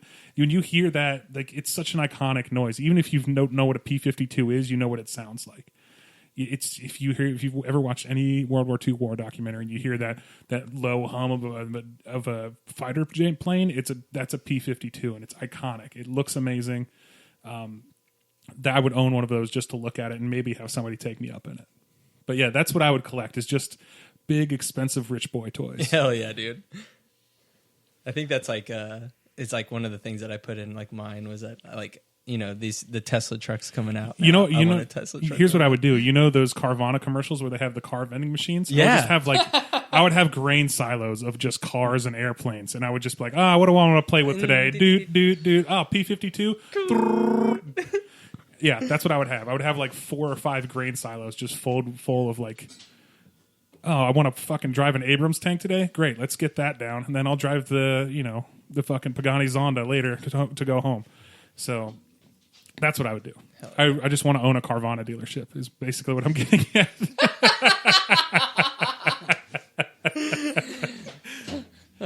But if you own a Carvana dealership, you're basically just gonna have minivans and coupes and sedans from like no one. There's some nice shit. 2000 who gives a shit? You know what I'm saying? Yeah, they're fairly new. I almost bought my last car off Carvana. I am actively got Carvana alerts on. Yeah.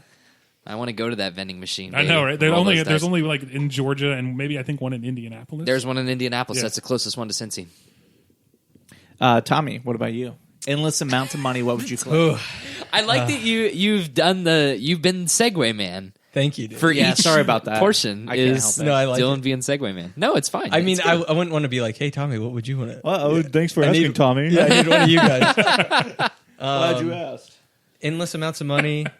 I would probably be... endless. So if I had endless amounts of money, then I wouldn't really have to work that much. So I'd get covered in tattoos. I'd have... my collection of tattoos would just be ridiculous. I don't know if I'd go on the face, but I'd definitely have like a complete bodysuit. It'd go from like my hands, or like it'd go from my collarbone down to my hands, down. You wouldn't all the go way down. neck? I might go neck. Yeah. I think neck tats are dope if they're Yeah. done tastefully. Yeah. And again, you don't have to, go be an accountant. Yeah, fuck it. I might get face tattoos too. Yeah, fuck it. Yeah, who cares? I would definitely collect way more tattoos than I'm able to now. even though I do have like a fair amount. I put like a note down that I would have like a garage full of like really cool cars, like Kevin said. For sure. I like just being able to jump in like a different car. It kind of sounds cool, and I want a Tesla truck so bad, and I don't know why, but I want one of those weird things. Cybertruck. Also, that's it. That's the message. Cybertruck is the message.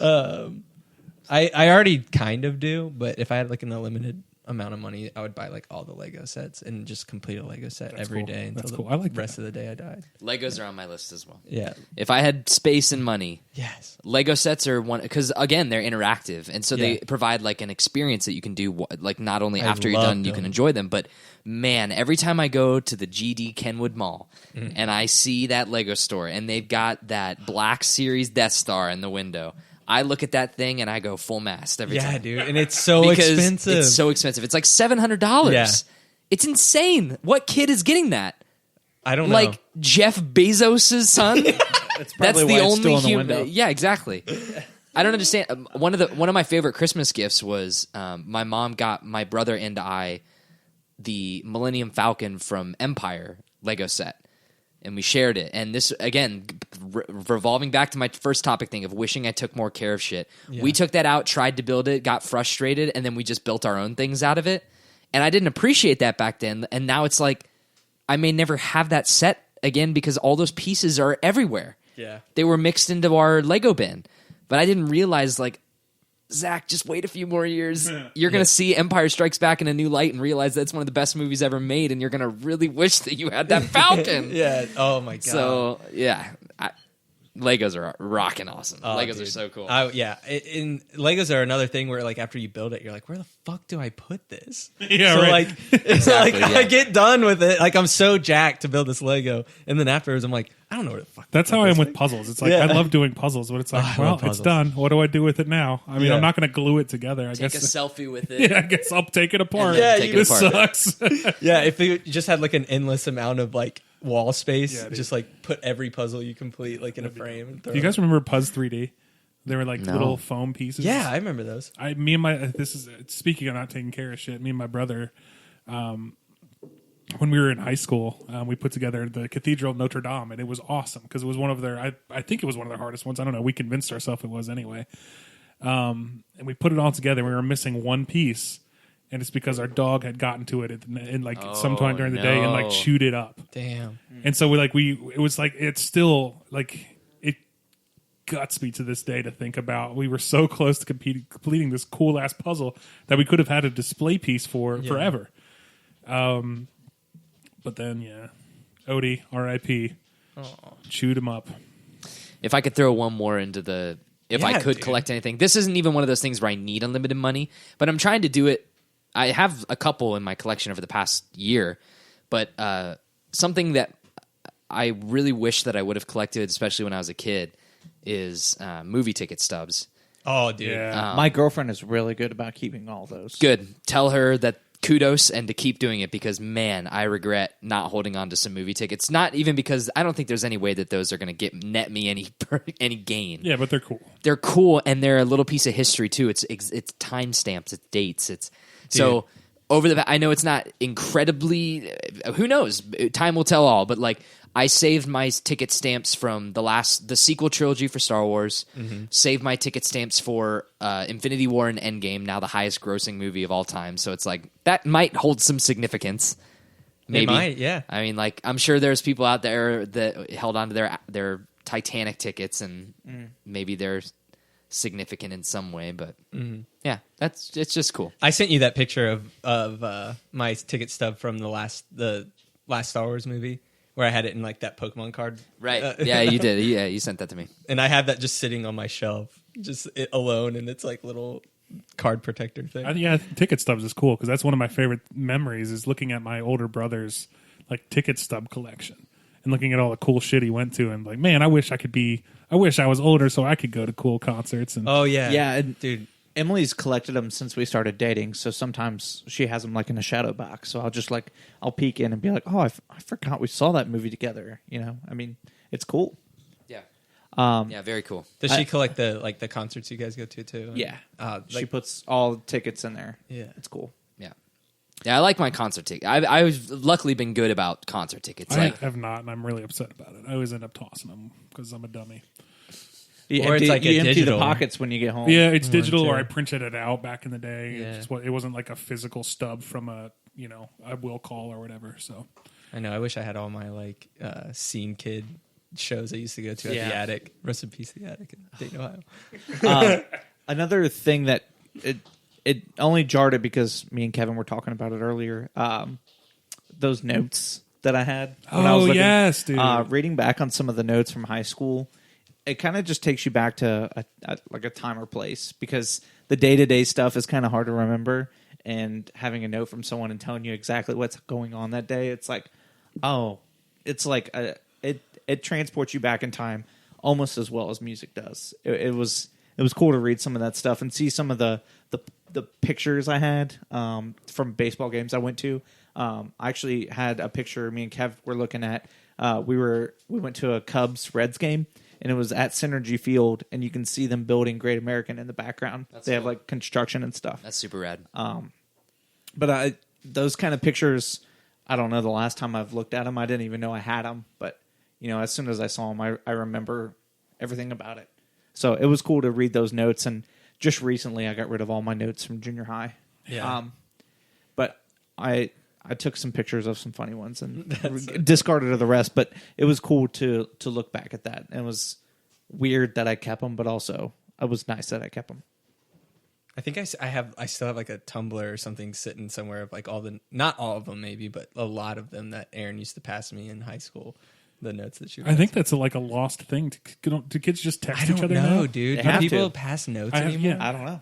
Well, if there's a school where they force kids to like take their, their phones or whatever, they take their phones while they're in class or whatever. I'm sure that there's still some notes getting passed and tossed around. Well, know if hey, they if you're a kid in high school, let Yeah. us know on Twitter, social media. Yeah, hit us let up us on our know. email. Let us know, because I honestly am genuinely curious about, do kids still pass notes? Because it was so like, Oh, dude. I just remember getting the pit in my stomach, having like a note passed to me, and like seeing like who it was from. I was like, oh shit, what's I this gonna see say? your initials And- with a heart. Yeah, Dude, you and- have to wait till dude. I would usually wait till after class so I could And- like sequester myself. I want to. Can we please put it on the docket of having an entire episode just about like embarrassing school Absolutely. stuff? Yeah, Yeah. for Because sure. holy God, I could talk for Yeah. Oh, same. like you just saying the anxiety about notes, like that just gave me Yeah, some dude. PTSD right there. Well, fitting for the time period right now, but like, does everyone remember Valentine's Day in like elementary school and middle yeah. school? That shit, Yeah. I would get jacked, dude. Like excited to get Valentine's. Yeah, like dude. everybody got Valentine's, and they were like, I mean, most of the kids that I went to school like personalized theirs, so that was Yeah. like really nice. Like, Yeah. they didn't just like throw the same card in the same. Like, I'd get one like, Tommy, you're such a good friend. Like, thanks for giving me that Mew at the slide the other day. Thanks for doubling your Mew. Whoa, That's shit. good. Well, Well, guys, I think is this the end of the road? We're almost at 2 hours. yeah, which is awesome because I didn't know if we would be able to talk about this. You were like, are We we, can going to talk go about- long enough? We could talk about fucking toe scum for 2 hours, man. Probably. Gross. I don't know. I'd probably. I won't be out. on that episode. It was hyperbole to show that we are four gentlemen that can talk about anything. Yes, we could. And if you have any suggestions on what we should talk about, you should just go throw us an email. Yeah. Throw us an email on the Gmail. Where can they find us in the emails? And They everything? can find us. I said it in the beginning, but they can. I'll tell them again. Dollar Beer Night Show at gmail.com. Social medias? Dollar Beer Pod on Twitter. Dollar Beer Night on Insta. And go to dollarbeernight.com, guys. Hells yeah. Subscribe, please. Subscribe. Please. The thing subscribe. that's going to help us out is, we've been doing the whole word of mouth thing, but it would be like, obviously Share it. we're small. We're just starting this thing out. Queen City Podcast has been helping a lot. Obviously, just having the space with Dylan has been a great help. Just like, and collaborating with him has been a great honor. But yeah, every little bit helps. Like, we have social media pages. Follow them if you enjoy any of the content whatsoever. We'll be better about being funnier and more active and trying to like post that stuff normally. And also like the iTunes reviews, Spreaker reviews, anything, like any of those little things. If you're like, I don't mean to sound beggy, but like it would be really nice if you guys helped us out, because I would like to see some people that aren't in our friend group Yeah. dig this. You Yeah, know? I would Yeah. too. Yeah. So, it's basically it. So what's our plans for next week, Zach? Oh, So, yeah, so we got some things we got to talk about. We're still in the business decisions of planning out Sonic the Hedgehog in the year of our Lord 2020. Yeah. You got to plan out Sonic. That'll be like a So, mini-sode. Yeah, so the Sonic episode will be us going to see the movie. We'll record the review. We'll have a couple beers. We'll have fun. It'll be a great time. But for the end of season 1, the rotation. Yeah, you're up next. I'm up next. I know everyone's been waiting for it, right? Eagerly anticipating. Y'all been scheming, wondering what I got. Can't wait to the homework. What cards underneath the hat. So yeah, I've got homework for you. Tommy said it. I got homework for you. Who here has a Disney Plus subscription? I do. I do. Me. So everyone here has a Disney Plus subscription. That makes this really easy.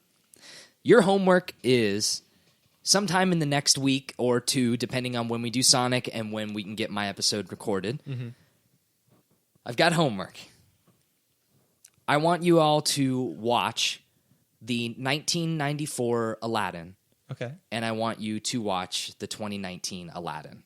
Ah. And who has seen 2019 Aladdin? I have not. I have not. I haven't seen it yet. I have not seen it either. So what we're going to do is we're going to all watch both of these, the original first and then the new one with fresh eyes. Sweet. And I want love I mean this. it's obviously it's going to be a discussion about us talking about what we liked about the original because I think we're all nostalgic for it.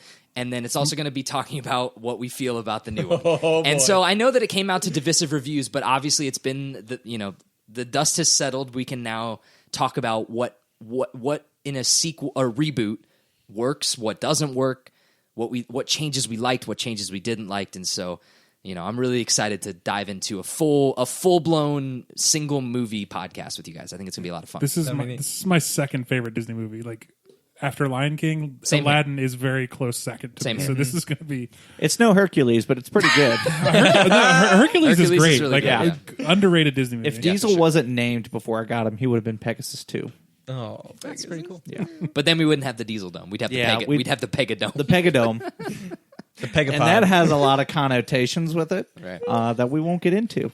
So, guys, thanks for listening. Episode 3. Tommy, you can send us out. Sorry, I almost took that over. Oh, yeah. I mean, you can if you want. I mean, No. it's up to you.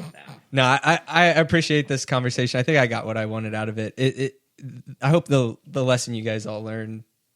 I don't know if I wanted to be preachy and teach a lesson, but I think we thought we would get a certain amount of value, maybe like money or something out of these things that we collect. But I think we get a different kind of value out of it. We get stories, we get connections with people, we get moments, and you can have like a physical thing to remember those things by. So collections are dope. Collect things. Yeah, thanks for doing this. It was thank you, fun Tommy. to dust some Yeah. of this stuff off. Yeah, that was my that's my pitch. Slam I'm poetry done. clapping. That's what I do from now on. Now let's eat a piece of this jerky and sign off. No, I'm just kidding. All right. That's awesome. Yeah, I love we're the good. sign off. We're good. Thanks, guys. Love you. See ya.